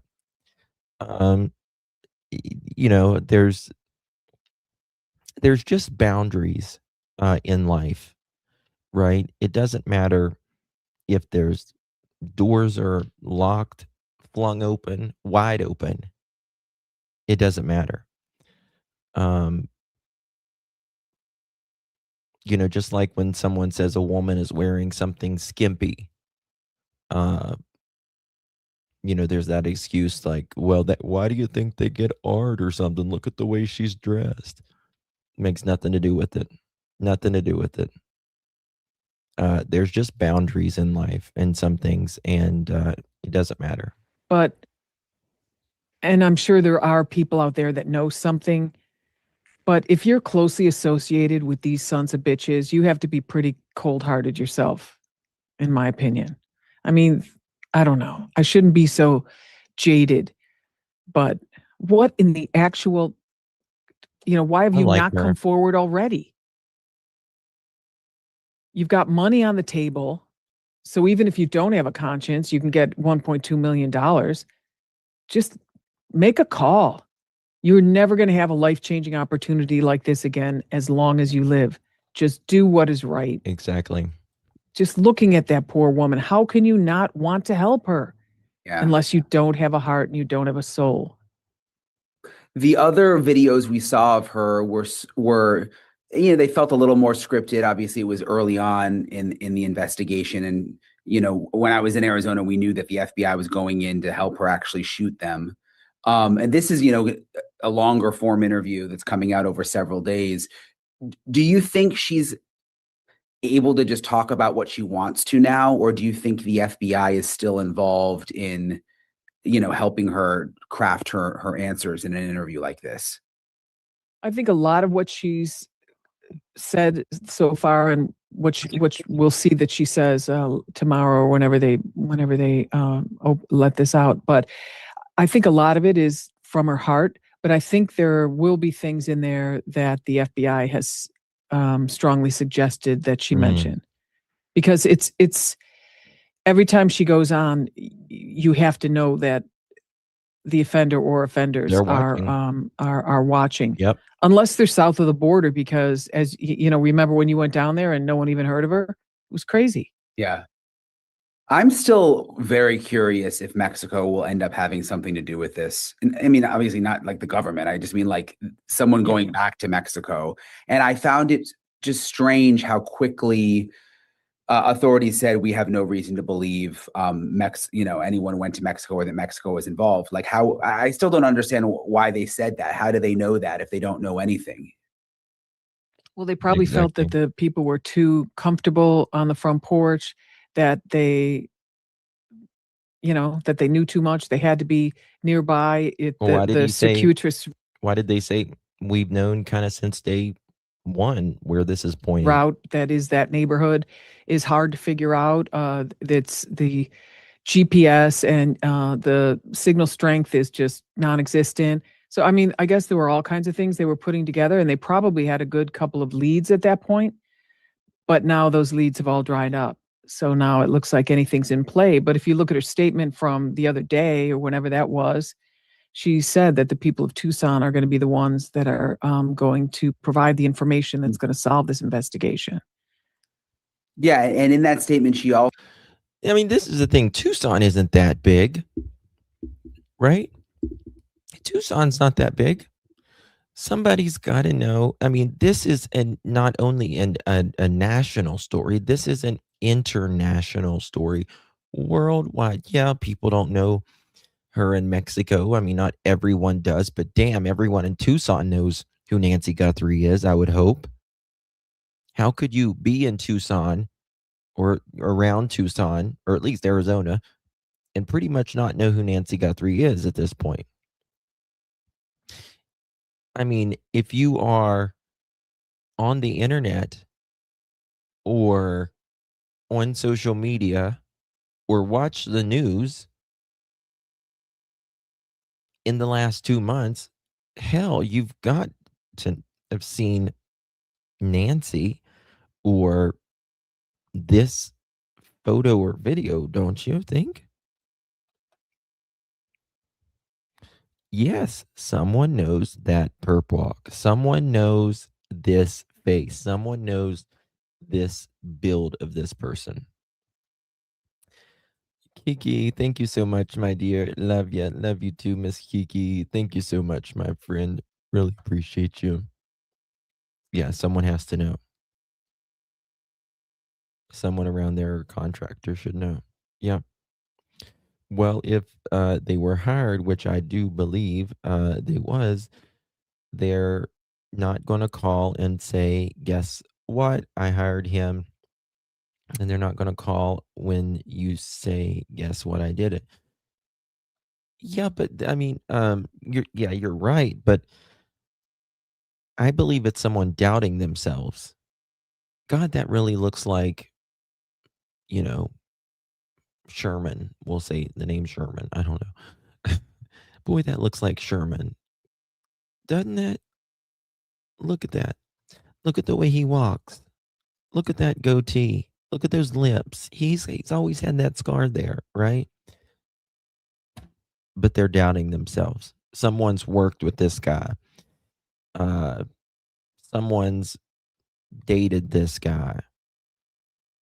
Uh, someone's got family, distant family, something with this guy. Or they're fearful. Maybe, but there's got to be someone.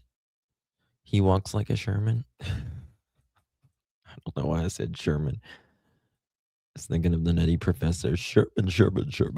Also specifically referenced January 11th, which Right. you and I have been talking about that for a while. I knew that the FBI was asking the neighbors about that date, but it had never really come out in an official way. Like she actually referenced that date in her statement, which is 3 weeks before the abduction. It's a weekend.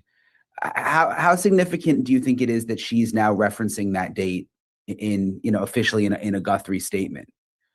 Well, because I think at first they weren't able to definitively say if it was the 11th, but a lot of my colleagues were saying, because my first thought was, hey, they loaded her up in the car and now he came back to the front porch to make sure he didn't leave anything because it was a bit of a struggle when they were getting out of there.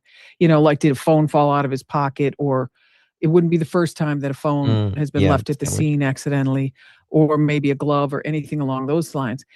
But if you look in the background, it was way too dark. And it was too dark because it wasn't the night of the full moon. That full moon was one of the most powerful full moons that we've had in a very, very long time. And it was a super moon. And there we go. And that's kind of makes you wonder, did they do it on this super moon? Because sometimes when you have a super moon, or a full moon, you can see a lot more during the nighttime. I had a guinea pig named Sherman. Oh my God, Bonaboo, don't let our Joe, is he in here tonight? He's got all kinds of guinea pigs. He loves his guinea pigs. I mean, it lit up. You could see in the background that you could see the light hitting on the night of her, that she was abducted. You could see the light hitting the ground behind the offender.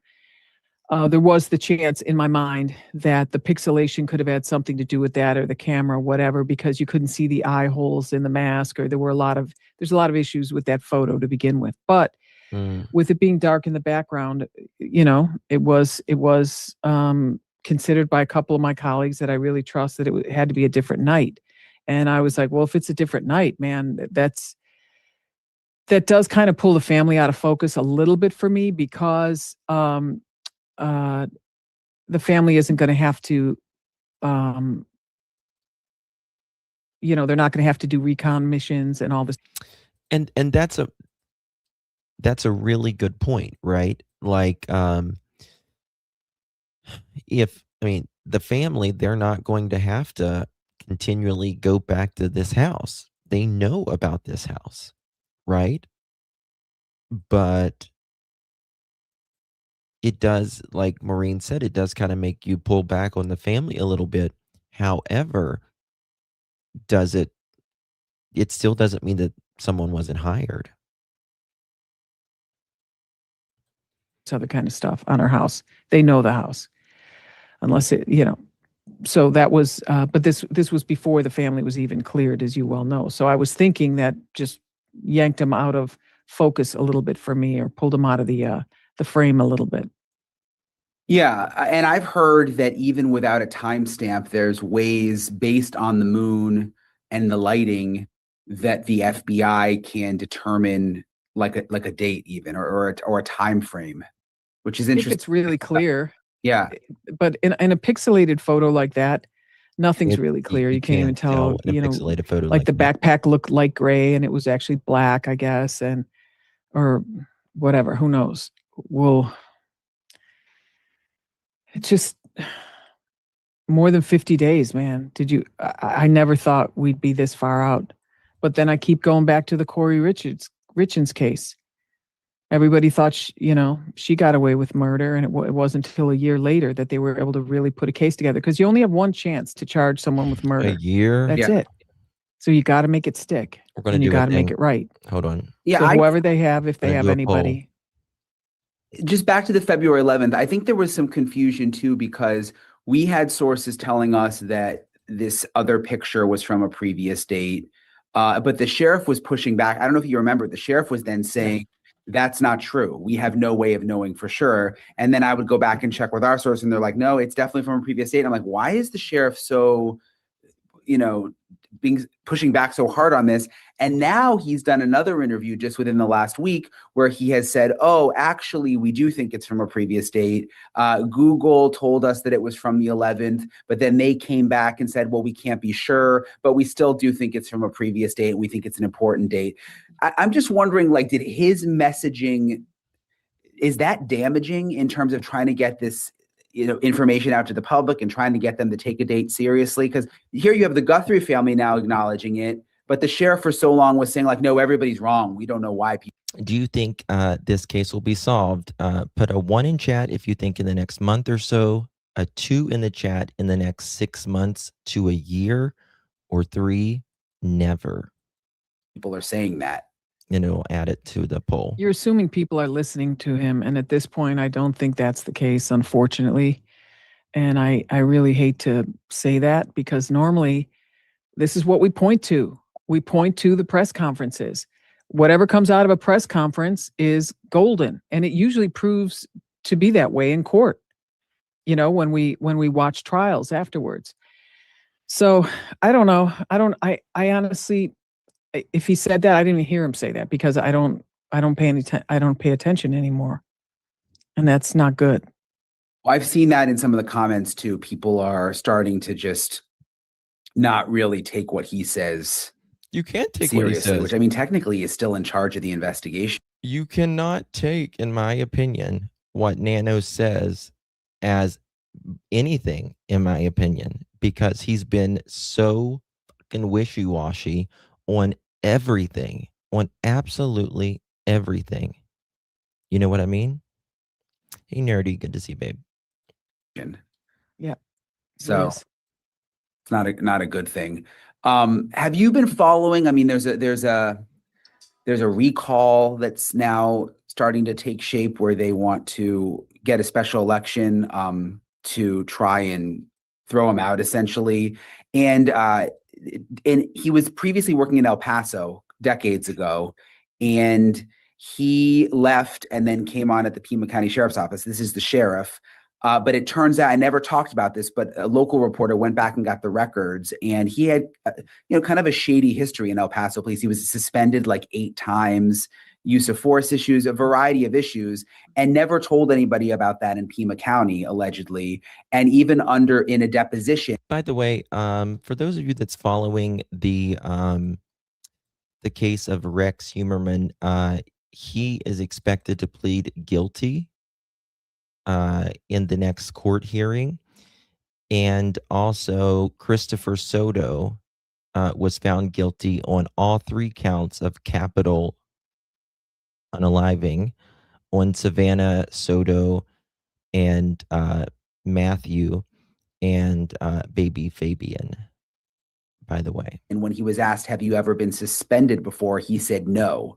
And so now this has become a real issue, and it's become part of the recall. And there was even a board of supervisors meeting which is, the government agency that oversees the body that oversees Pima County, and they voted unanimously to look more into it. I mean, your former law enforcement, does that concern you that he was asked specifically in a deposition, have you ever been suspended, and said no, when he had in fact been suspended 8 times? Yes, Yeah. The question is ever asked, have you ever been suspended? And he says no. And you've been suspended 8 times. Like, how do you don't get that wrong. You don't get that wrong. You've obviously was suspended 8 times and was made not to go into work several days. disturbs me. But I have to also call out Pima County. I mean, if this guy, how long was he in El Paso as a police officer? Just a couple of years, He right? was young. Yeah, he was in his 20s. And Yeah, so he was very only long. there a couple of years. He's suspended 8 times, all these different allegations, and no one in Pima County even bothered to find that out. Where's their due diligence? That's They true. can point fingers all they want. That's true. That's absolutely true. She's absolutely right. Like, he's the sheriff there, and how did Pima County not check this guy's background? Like, how are you work for just a deputy a few years and are suspended 8 times, from gambling to officer involved pew-pewings? They hired the person. When you're a police officer now, when you're trying to become a police officer, not only are you taking polygraph exams, they're looking at your background, they're looking at your school records from when you were in grade school. They interview everyone, like a teacher from grade school, teacher from middle school, teacher from high school, teacher from college. It is so rigid and so strict to become a police officer anywhere. That's how it is now. In many, many cases, these background investigations, even going back then, would have found all this stuff out.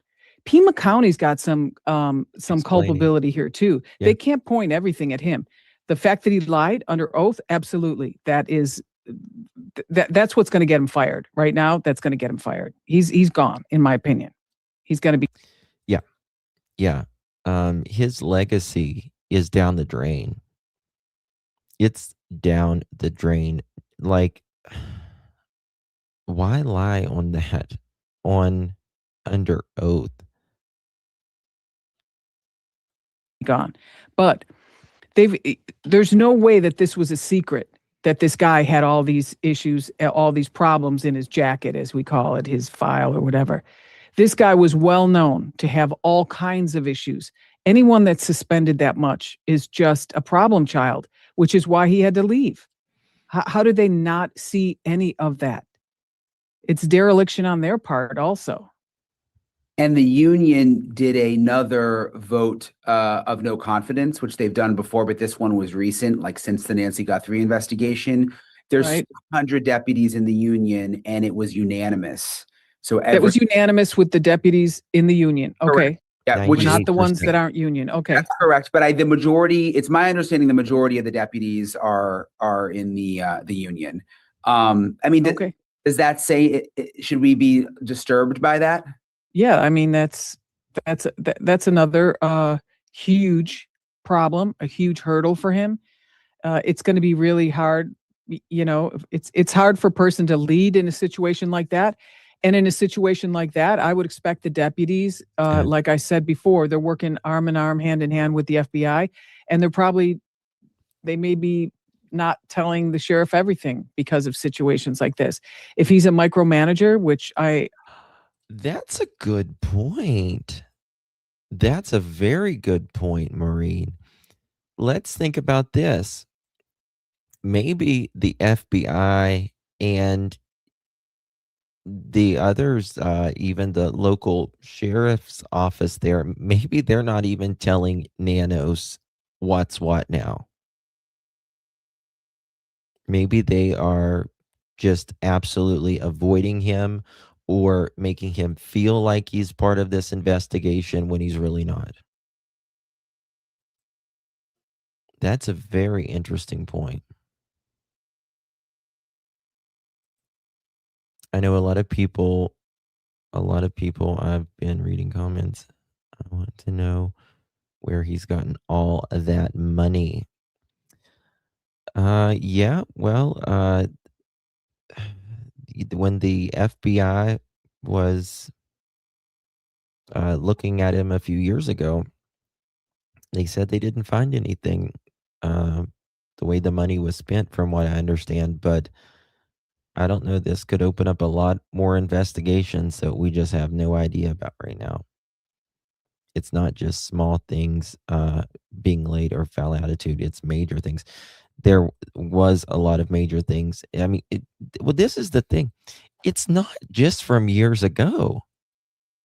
It's from now as well. You know what I mean? Like, think about all of the bullying. The guy came out and said, "Hey, I was bullied by nanos. He physically pushed me and stuff." You know what I mean? He said all of that. So that's crazy. Oh my God, Southern Girl. Thank you so very, very much. That is so generous. Wow. Thank you, darling. You are amazing. You're an amazing. Thank you, darling. You're an amazing person. That is so generous of you, Southern Girl. I really, really do appreciate that. You are so very kind. Wow. Thank you, loves. Yes, yes.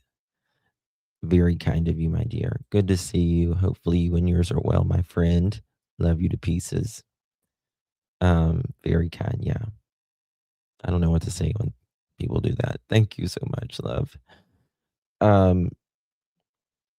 Nancy, yes, time to Oh, he should have retired a long time ago, I think. Um Even like when he talks to like when he gets asked a really tough question, he'll start shaking. Like you can see the anger in him, right? It's bad. Bad, bad, bad. You know, Thank that's you, what I'm Southern hearing, that Girl. he's a total Appreciate you. micromanager. Nobody likes working for a micromanager, especially in a big case. Big cases are hard enough as it is.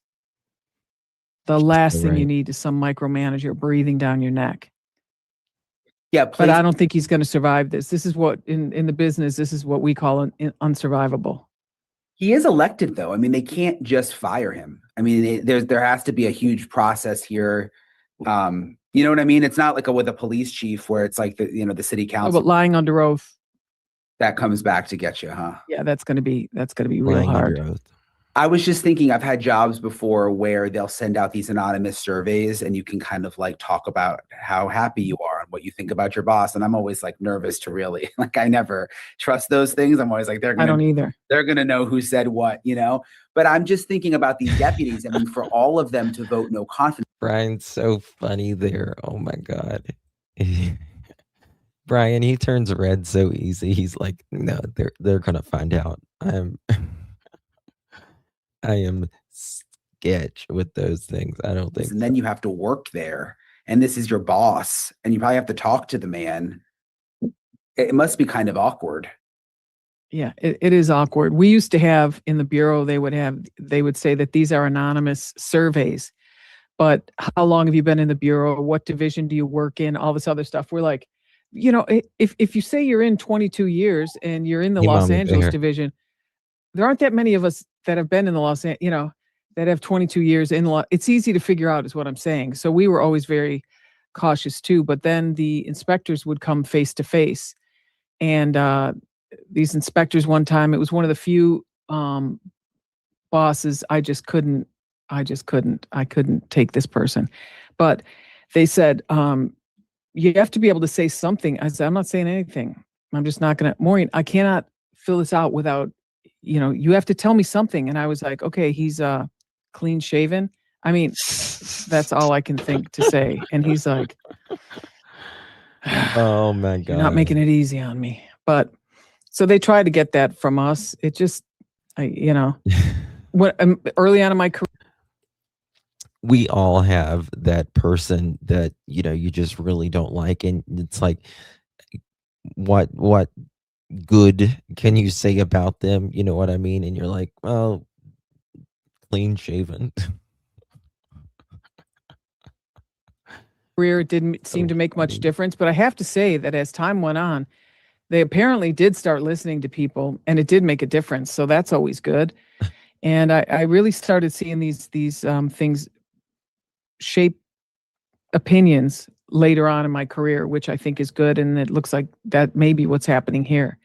But he's got all kinds of hurdles, all kinds of problems, all kinds of issues, all coming together at one time. It's a storm, and he may not make it out. At the end of the day, though, do you think, even if he's got all these issues, and it seems pretty clear that he does now with some of the stuff that we're seeing, do you think it's impacted the Nancy Guthrie investigation? I mean, do you think we'd still be here day 50 plus if he didn't have these issues? I want to hear this.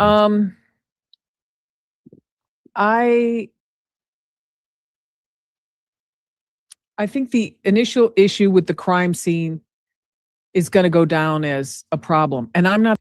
What did I say earlier? I said, I believe that Nanos made this incredibly difficult and delayed this case when it comes to the fact of him having a chip on his shoulder with the FBI, with him not giving the FBI, giving the cold shoulder for 2 or 3 weeks, with him sending things to. And by the way, it was not only the lab in Florida. He was sending things allegedly to different labs, more than one lab, by the way. Why not give it to the FBI? They can turn it around faster than anybody else. And they got to test it for their own self, regardless. The FBI won't go on anybody else's results. They have to test it for themselves. Throwing any shade at crime scene techs from the Pima County Sheriff's Office. These people have to do extraordinary work in terrible conditions with very few people doing the actual work, and it's not easy work. It's really it's mind work. It's you have to be theorizing about things. You have to make sure you're doing the right thing, the right technique at the right time. And sometimes there's 2 or 3 techniques that you can apply to get DNA, let's say, for example, but you have to put them in order so that one doesn't jeopardize the next or the third one, if that makes any sense. So I think the crime scene thing at the beginning is going to end up being a problem for the investigation, and it's going to be a problem for the prosecution if, in fact, if it ever comes to that. And I hope they play Sheriff Nanos saying, we'll let the courts worry about that. I don't know. I was listening to I've tried to get interviews with him lately and haven't had much luck. It seems like he does them with NBC, and I'm guessing that's because of sort of the Savannah connection. And they haven't really asked him anything from what I can tell about some of these issues that he's dealing with. But in one of the interviews, and he did a radio interview, and I listened to them all really carefully because he says little things sometimes that it almost feels like kind of slip out, So I'm trying to see if there's anything new. Let me find that. And in one of the more recent ones, he said something about the DNA, and he still had hope in the DNA, and that there were 2 labs working on it, which I thought was interesting because I remembered that it just went to the Florida lab. So it made me wonder, is there now a second lab? Because you remember they were having issues. The DNA was. Yep. I've not seen this part. From what I understand, there was something that came back in the last 3 or 4 days. I've heard that some new results. They haven't made this public with the news, but I have heard that there was something in the last 3 or 4 days. Something came back from a lab. So I don't know what Brian's going to say here. So maybe they've sent it to another lab that, you know, specializes more in the genetic genealogy, something like that. But that stood out to me, and that he still brought the DNA up. So, you know, well, they could have done something else when they put that tent up around the front door. Yeah. They could have done some type of DNA on the clamp that holds up the Nest camera. They could have done tape lifting on that front mat. They could have, you know, done fingerprints or something, some kind of swabbing on the doorknob, door handle. Who knows? I don't know. So maybe, were you guys able to get in the backyard when people went in the backyard? No. Like if you had so they could have done something with the back door also, which now we know it was the back door that was the point of entry, right? Is that correct? There's some reporting out there. Yeah, I haven't been able to confirm that, but I've heard others report it. It wouldn't surprise me based on what you and I have talked about, and when you talked about the security door in the front. And yeah, there's no getting through that without leaving a mark. Yeah, you can't. And if it's in fact true, and again, I don't have this reporting, but I've heard other people talk about it, that she's left her doors open. I mean, just being in that neighborhood for so long, working there, you know, reporting there and talking to neighbors, I think a lot of people left their doors open. I mean, it's quiet, and she's lived there since the 70s. I know nobody should do that, but that doesn't really. Yeah, but can't you hear the scary music in the background? Yeah. Oh my God, when people. I know, but it's like, you know. Sometimes it's the simplest solution that is the difference between being safe and something like this. Yeah. One other thing I was looking at. Okay, I want to play this right here real quick. Speaking of Sheriff Doofy, listen to this. He was on a recent radio Thank you station. For continuing to pray without Annie, and of things that stand out to me. He was on a recent radio station, and it was an AM station. Listen to this. Let me find it. Of him. Here we go. I think it's right here. So that means, and we've talked about. Oh, wait, come here. Why is it not going? Okay. The chicken, will love it. The new you're eating them radio station in Tucson, KVOIA AM 1030. The reason I was so interested in this is because the sheriff hasn't been giving a lot of national interviews. I've been trying to get interviews with him. He's given some to NBC, which I think is just because that's where Savannah Guthrie works. Not usually. That's probably why he did. And he's given, you know, some local TV interviews, but not a lot of national interviews, not a lot of tough interviews. But with this KVOIA AM radio interview, it just felt more like he had his guard down. Listen to this. It's very interesting. Sometimes. Maybe he had a relationship with the radio station. Maybe he had a relationship with the people asking the questions. I don't know. But it was a longer form interview. And it, again, to me, it felt like he didn't have his guard up. So I wanted to play for you some of the key moments during this interview that I thought were the most interesting.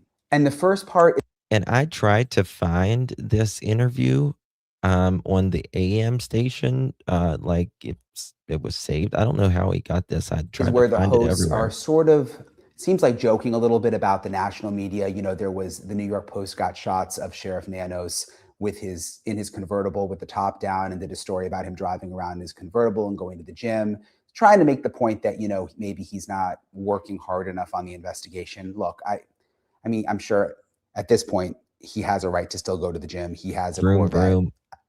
Make of that what you want, but they kind of actually is shot of you and what he thinks about some of the tips coming in. So listen to this. Got a great shot of you with the top down with the Corvette. You're looking sporty there in that shot. So I mean, they've been all over this, of course, the Post, and as have media from around the world.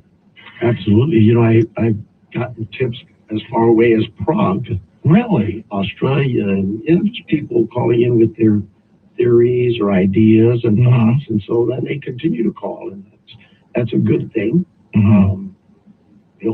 He's saying he's got it from Prague. Discourage people from not calling. Sheriff Nanos, you are a Prague. But sometimes it just it gets a little bit much, but it's okay. I want them to call us. All right, two-part question. Anything you would have done differently in this investigation? Listen. Second part, do you think we'll ever know what happened to Nancy Guthrie? Nothing different. I mean, I wish there was something I could do different. He would have done nothing differently, guys. Sheriff Doofy would have done nothing differently. Can you... I wanted to come through the screen when I heard this. Would have produced better results, but no, you know, I think we started off today, you started off that I'm the lead investigator on this case. I hope that the community, the public understands that I'm not the investigator at all on this case. I have a team, a very qualified team of individuals. He's not the investigator on this case. He has a team. You are the fucking sheriff, dude. Would have been a better way to characterize. Well, I might be He's throwing him under the bus. Might be in charge of the department that's handling this. Managing. I get briefed by my investigators. My role really is to protect them and keep them. But you're not yourself investigating. Oh no. Those years are long past me. Trust me. But the reality is I have a team, a very qualified team. You believe it? I think they had 13 homicides last year. Every one of them solved. Some very difficult homicides. Every one of them. 13 homicides last year. All of them was solved. Every homicide in our jurisdiction were solved. They have a very high clearance rate. So two things that stood out to me there. First of all, that he basically is saying he doesn't think he made any mistakes, or that the office made any mistakes.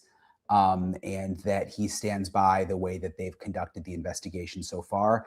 I thought that was interesting because earlier on in one of the earlier interviews, he sort of admitted that he thought that they cleared the crime scene too soon, and that if he could go back and do that again, he may. Yes, he said probably wouldn't have cleared the crime scene within the first 48 hours. But now he says, nope, nothing here. May not have done that because remember, they investigated. She went missing on a Sunday. They looked in the house, they investigated, and then they all left. There wasn't even a sheriff's deputy outside. You know, I got there and we were able to go get the blood on the front step. There was no one guarding the house. The investigation, it looked like, was done. Then.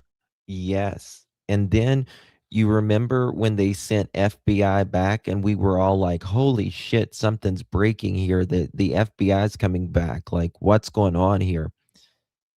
And they came back out, realized that they shouldn't have cleared the scene, apparently, made another crime scene. FBI came in, did more evidence processing, but there's been criticism of the sheriff. Did your department clear the scene too soon? And early on, he said, yes, that may have been a mistake, but it seems like now he's saying, I haven't made any mistakes. I don't take back anything, which you hear him say, oh, I'm actually, I'm not the investigator on this. I haven't done that in a long time. He goes on to talk about whether or not he thinks the case will ever be solved. Listen to this. What about, are we going to know what happened here eventually? I believe we will, yes.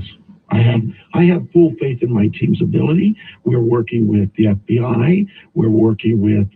You're working with the FBI after 3 weeks of allegedly not working with the FBI. Several labs around the country. Several labs. Okay, I'm going to try not to cuss. I'm really going to try not to cuss here. You should have given it to the FBI. One lab, faster than anybody. Why? At no cost to you. It would have been no cost to his county. It would have been even no cost to his county, the taxpayer, had they have just given it to the FBI. But no, multiple labs. Country on this. We're working with forensics examiners of digital video media. There's just a lot going on. Not a cold case, not even close. So the sheriff made pretty clear. Not even close to a cold case. that he does not believe it's a cold case. I actually agree with him based on what I know from sources that I have. You know, I don't think I would characterize this as a cold case. Do I think that they are about to make an arrest and the thing is about to break open? No. But are they making progress? Yes. Are they still out pounding the pavement? Yes. Are they waiting on DNA results that could still break open the case? Yes. To me, a cold case is when, you know, they've pretty much exhausted everything and things are sort of at a standstill. And I don't get the sense that that is what is happening with the Nancy Guthrie case right now. Exactly. Maybe at some point it will be. I don't get the sense that that's the case right now. And I'll just say on the record again, based on everything that I know, I think they are going to solve this case. I think either the DNA evidence is going to come through or there's going to be some kind of lucky break. When that happens, I don't know, but I do. Or genealogy will solve this if nothing else. I think it's going to happen. Something else interesting in this next part of the interview, he thinks he does. He talks about like his opinions when it comes to the case. Because remember, in the past when he's talked about the case, he's kind of changed little facts here and there, which people have been critical of. And then he'll say, well, people are hanging on my every word. And he sort of differentiates some of the thoughts he has about the case versus the facts that his investigators have. And he explains, which is not. I think you want to know my opinion on it. He's got a chip on his shoulder from when they investigated him a couple years back. That's my opinion. Again, not something I've really seen with other police chiefs or sheriffs. Usually they're pretty buttoned up. But he tries to explain that in this part of the interview. And again, what I liked about this interview is it's so casual that I think we're kind of seeing another side of the sheriff. And some of it is pretty eye-opening. So listen to this part. Without getting into the case itself, when I tell you that I believe this occurred or that occurred, that is my opinion. That's all that is. By other individuals in the case are investigators. They too have. I've never heard of a sheriff. I've never heard of a sheriff of giving his opinion on a case. They usually hate opinions, talking about opinions. It's either the facts or the evidence, right? They never talk about my opinion. They don't like opinions. It is for a sheriff. The public talks about their opinions because we don't know. And he's talking about other people's opinions, other investigators' opinions. No, we don't need opinions. Their thoughts and ideas and opinions. And I'm never going to set them down and say, no, that's not right or that's wrong. The case will get us there. We let the evidence show us the way. And that's what we base everything on. You're trying to save your ass right there. You just talked about opinions and then you said we let everything. Well, then that's not an opinion. Right now, everything is speculative. We don't have anything in front of us that says, this is who did this and this is why. There you go. Right now, everything is speculative. We don't have anything in front of us that says this is who did this and this is why. But yet, he said on another interview that he did that almost since day one,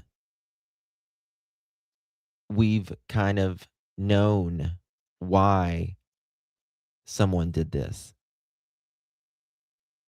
That points us in a direction. So, you know, I get it. I really wonder, I'm like, is he really this dense or does he have a health problem with his mind? Like, what is it? Things are said, sometimes they're taken out of context. It really is, though, this case is a case that is probably unlike any case we've seen in years in Tucson. The closest I can come to it would be the Cialis girl. She was kidnapped, taken out of her bedroom. I think you recall the family, the father specifically, really went through a lot in that case, and unjustifiably so. And Tim, you actually have posted about that case. I read about that case. But it took 10 years to get resolution on that. So when you hear him talk about the Celis case, that's actually, it's just a tragic case from Tucson. I just wanted to tell you guys about real quick because he referenced it. It was a little girl, Isabel Celis, who was kidnapped and killed. And this was back in 2012. That's why he's saying, it took 10 years to solve that case. He's kind of comparing it to the Nancy Guthrie case. There was a man convicted of killing the 6-year-old Tucson girl. Her body was found years later in a remote desert area. Oh my God. I hope it doesn't take 10 years. It took 10 years to solve this case. I really hope it doesn't take 10 years for this. Again, it took almost a decade. His name was Christopher Clements, the guy who was eventually sentenced. He always maintained his innocence, but there was a ton of evidence. And he was found guilty of first-degree murder, kidnapping, and burglary in the death of a little girl. Again, Isabel Celis vanished from her parents' home in 2012. And you hear what the sheriff is talking about is that, the dad, Isabel's dad, I guess, apparently was sort of, dragged through the mud through this whole thing. It ended up having nothing to do with him. I don't know if he's making that comparison because of the Guthrie family, like Tommaso, there was all this internet chatter that he may have been involved in the Nancy Guthrie disappearance, Tommaso being Nancy's son-in-law. Of course, there's no evidence to support that. And the sheriff has put out a very clear statement saying that no one in the family is considered to be a suspect. So it's kind of interesting that he brought up that case. And the fact that that case took 10 years, hopefully this Nancy Guthrie case will not take 10 years. The sheriff also got some criticism because just within the last couple of weeks, he was asked, do you think that this person could strike again who did this to Nancy? And he said, absolutely, which took a lot of people off guard, especially because he had been saying that the case was targeted and then was saying basically he thought the person could strike again. I know the neighbors were really nervous about it. So they asked him about that in this radio interview. Take a listen. Granted, you've noted that, there's crime in Tucson and around Tucson anyway, but what about the question of danger to the broader community? Yes, Tim, I understand. And to me, it would be silly as the leader of a large, don't worry about it. Just relax. This was the Guthrie family. No, that's not what we want to tell our community. And from a law enforcement perspective. Well, it's either targeted or it's not, right? It's targeted toward Mrs. Guthrie or it's targeted toward elderly people. So if it's targeted, say it's targeted toward just the Guthrie family, or it's targeted toward elderly people, or it's everyone's fine. Just always be safe. Anytime we want you to be safe, secure in your homes, locking your doors, paying attention to your surroundings. If you see something, say something. Just be safe. Do you want to summarize then what is your theory? Why don't maybe that would be helpful? No, I believe. Can you share with it what is your theory of what happened? This is Chris Nanos, whatever. What I would tell you is, I believe that Nancy Guthrie was removed from her home against her will. That is a kidnapping. Against her will. Now, do you think it's?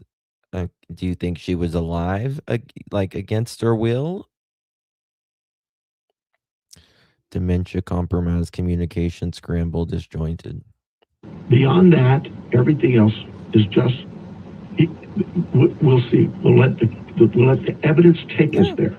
Or just so again, still a little bit confusing, and I think frankly they just don't know the answer of whether it was actually targeted or whether if anyone else is at risk. So that might be why he's kind of dancing around that still. But again, I'll tell you, for people who live in the area, it's one of the things that they are feeling the most uncomfortable about is that the sheriff has kind of gone from saying it's targeted to saying, well, but at the same time, people should not.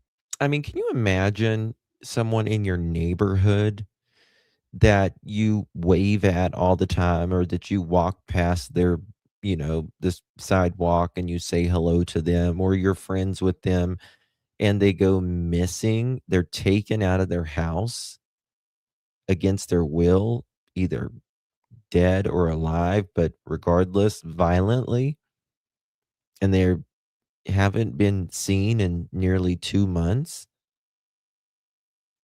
and you are saying you essentially don't know if this is targeted or not? Like, do you have any answer? But then he says, "We kinda know why she was the subject of this since day one." Like, he is just a bag full of contradictions. You don't think the suspect's local, Kathy? I do. I think they're very local. My opinion, though. My whole neighborhood would be doing community searches. Can't the government remove the sheriff? He's hidden his background. Like Maureen was saying earlier, he lied on the stand under oath about him not ever having disciplinary actions when he had 8 in just a couple years. At the other sheriffs, when he was in El Paso, that's going to be enough. Not let their guard down, He's not going to be this person could, in his words, absolutely strike again. So it's interesting to hear him talk about that. And you heard me talk at the beginning about of this episode about the photos, the photos from the front Google Nest camera, and the fact that the sheriff continues to say that they don't know that they're from different days, but that our sources are saying they are from different days. He talks about that in the interview too. Listen to this. This photo of remember the photo we gave at the man. Lori, that's a good point. I do think it's someone local to the area, because reportedly it's very hard to get a very hard area to get around at dark. People get lost driving because it's like a maze in the Catalina Hills. Very good points there, Lori. Just a few minutes ago, we was talking about, Maureen was talking to the effect of that, she believes, and I agree with her, that these photos of this suspect is from 2 different days, and one of them was whenever it was a supermoon, right? And I'm wondering if that's one of the reasons why they were out on a supermoon, because it is so dark in that area. Nancy is probably very, very close. She just, wherever she is,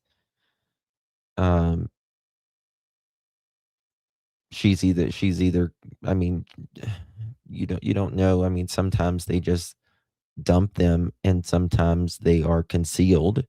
Sometimes they are buried, but I think she's pretty close there.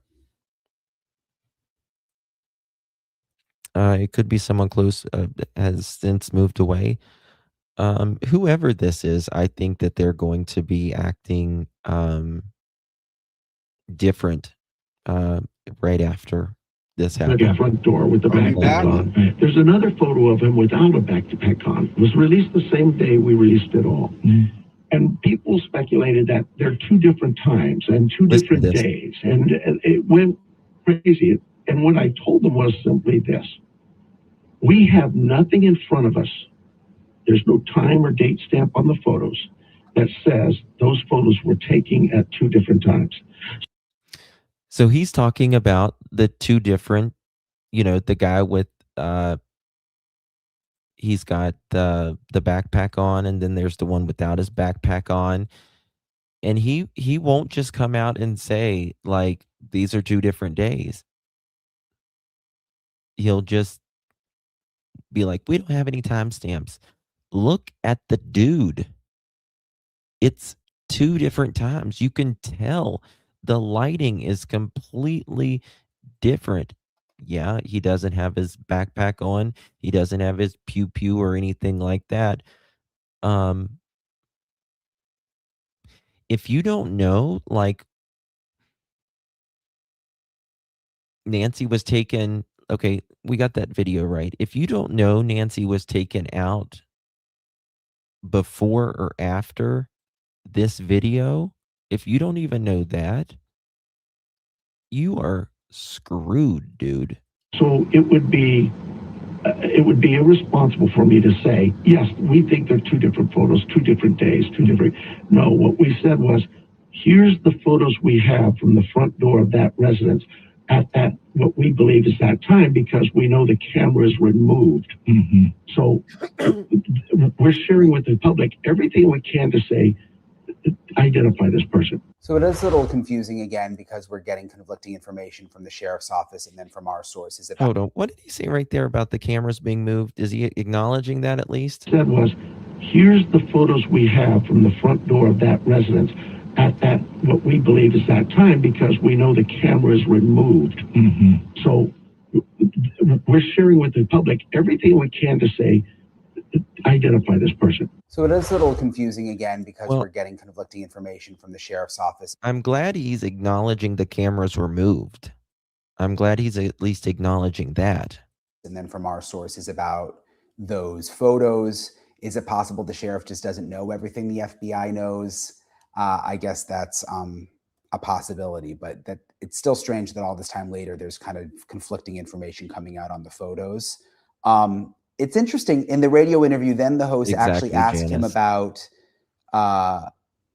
his reputation, about how he's handled the case, about sort of what locals are saying about him in light of the national attention and so much criticism of how he's Listen to this. This guy kind of puts him to the fire, which I was surprised to see local. the Guthrie case. Listen to this. So many in this community are saying, well, look at the sheriff, the way he's handled this, and he didn't portray our community, and when you were on national TV in the right light. How do you take all this? No, there's not. Love you, I'm glad they throw rocks at me, not my team. Just do it. That's okay. Maybe I made him. You are so cheesy, Nanos. I'm glad they throw rocks at me, not my team. I mean, don't you throw rocks at them, it seems? Mistake. I told them, I'll be your bad guy. I'll be your villain. Well, they took that literally. But because I've also got, the other day, I got a tip that said, I think it's Sacramento. Lady said I was at her house on January 4th at 11:30 in the evening. Listen to this. You guys are going to fall out. You guys are going to fall out when you hear this. He says that someone is accusing him of being at their house, threatening someone in Sacramento. Listen to this. Because I've also got, the other day, I got a tip that said, I think it's Sacramento. Lady said I was at her house on January 4th at 11:30 in the evening, threatening to kidnap her. And she has a picture of me in my uniform. And I'm just saying, I go, where do these guys get this stuff? But it's okay to say all those things, do all the solving some crimes, but that doesn't mean we just share the whole case with you. Yeah. So yes, people say, oh, look, he's talking and he's not telling us anything. He knows something. You can't even share what you want to say with us. You can't even share that because you don't even say something consistent. Yes, I know a lot, but I'm not going to share that with the public. It is about protecting integrity. So it does make sense when So he says he knows a lot. He says he knows a lot about the case, but then just 5 minutes prior, he's saying that they virtually know shit. He says, that they can't tell the public everything. Of course, that's the case. I mean, that's the case with every ongoing criminal investigation. And they shouldn't tell the public everything. And they shouldn't tell the media everything because you don't want to jeopardize the investigation. But I think what confuses people with the sheriff is there has been some mixed messaging since the beginning. The story has changed a little bit. It continues to change a little bit. And I think that's the part that's confused people. And I thought this part was especially interesting given my job, but then he was asked about the national media, sort of the local media versus the national media, and who he thinks has been the most fair. When I think of national media, I don't know how you do it. I think I've heard from media personalities that look at some of the media in a way that is like, they don't have the same code of ethics. They don't have the same education. That's always going to be the case. But to your point, your question, the main media has, and more importantly, my local media, they have been nothing but very professional, very courteous, and respectful. Well, that's because local media has to work with you later. Not just of my time, but my privacy as well. Otherwise, they won't get any sources from Well, you. the national media, beyond what we think of as national media, that's a different story. So I'll just say on that point, I was in local news for most of my career. I started in Missouri, and then I worked in Savannah, Georgia, and then I worked down here in South Florida and Miami in local news, and then I went to News Nation and I didn't know Brian worked in Savannah, which I'm doing now. There's a different dynamic between local and national news, and I hate to say this, but I just want to be truthful with you guys. When you're in local news and you have to work with the same authorities all the time, so if you're a reporter in Miami and you have to talk to the sheriff every single day or every single week to get information for stories, you may not be as critical of the sheriff or of the police chief, because these are people you have to work with all of the time. Exactly. And if you're fair, you will still be critical at times. But overall, these are people that you sort of have to get along with at times, because they're feeding you information as a local reporter. And your life will become very difficult if you're on the crime beat and all of the sheriffs and police chiefs hate you. So typically local media is not as tough, at least in my experience, on local officials all the time, because there's this relationship there where they will feed out stories, and it's more difficult to be really, really critical of them all the time. With national media like me and like the other guys, we come into a place like Tucson and it's like, we're just going to report it like we see it. I mean, I don't need to be the sheriff's friend. National media is going to be more critical. That's not my goal in all of this. And look, when I was in local media, I didn't want to be their friend either, but I'm just telling you, it's a different dynamic, which I think he's kind of making that point when he says my local media. I mean, he seems to have a very close. Can you imagine being critical to Sheriff Nanos being a local reporter? He's not going to give you shit. He's not going to give any of the press nothing. Because let's be honest with you, people in law enforcement talk. That's how reporters get what they get. It's off the record. It's not supposed to happen, but it does. And they have to have confidence in you. But that's how it gets out. Nanos is a bully, in my opinion. So crazy. All right, guys, that's gonna be it for me tonight. I think I don't know about this guy, man. I don't know. I really think Savannah and them will have a lot to say once this is all said and done with the sheriff. I think they're trying to play it cool right now, just trying to find answers with them.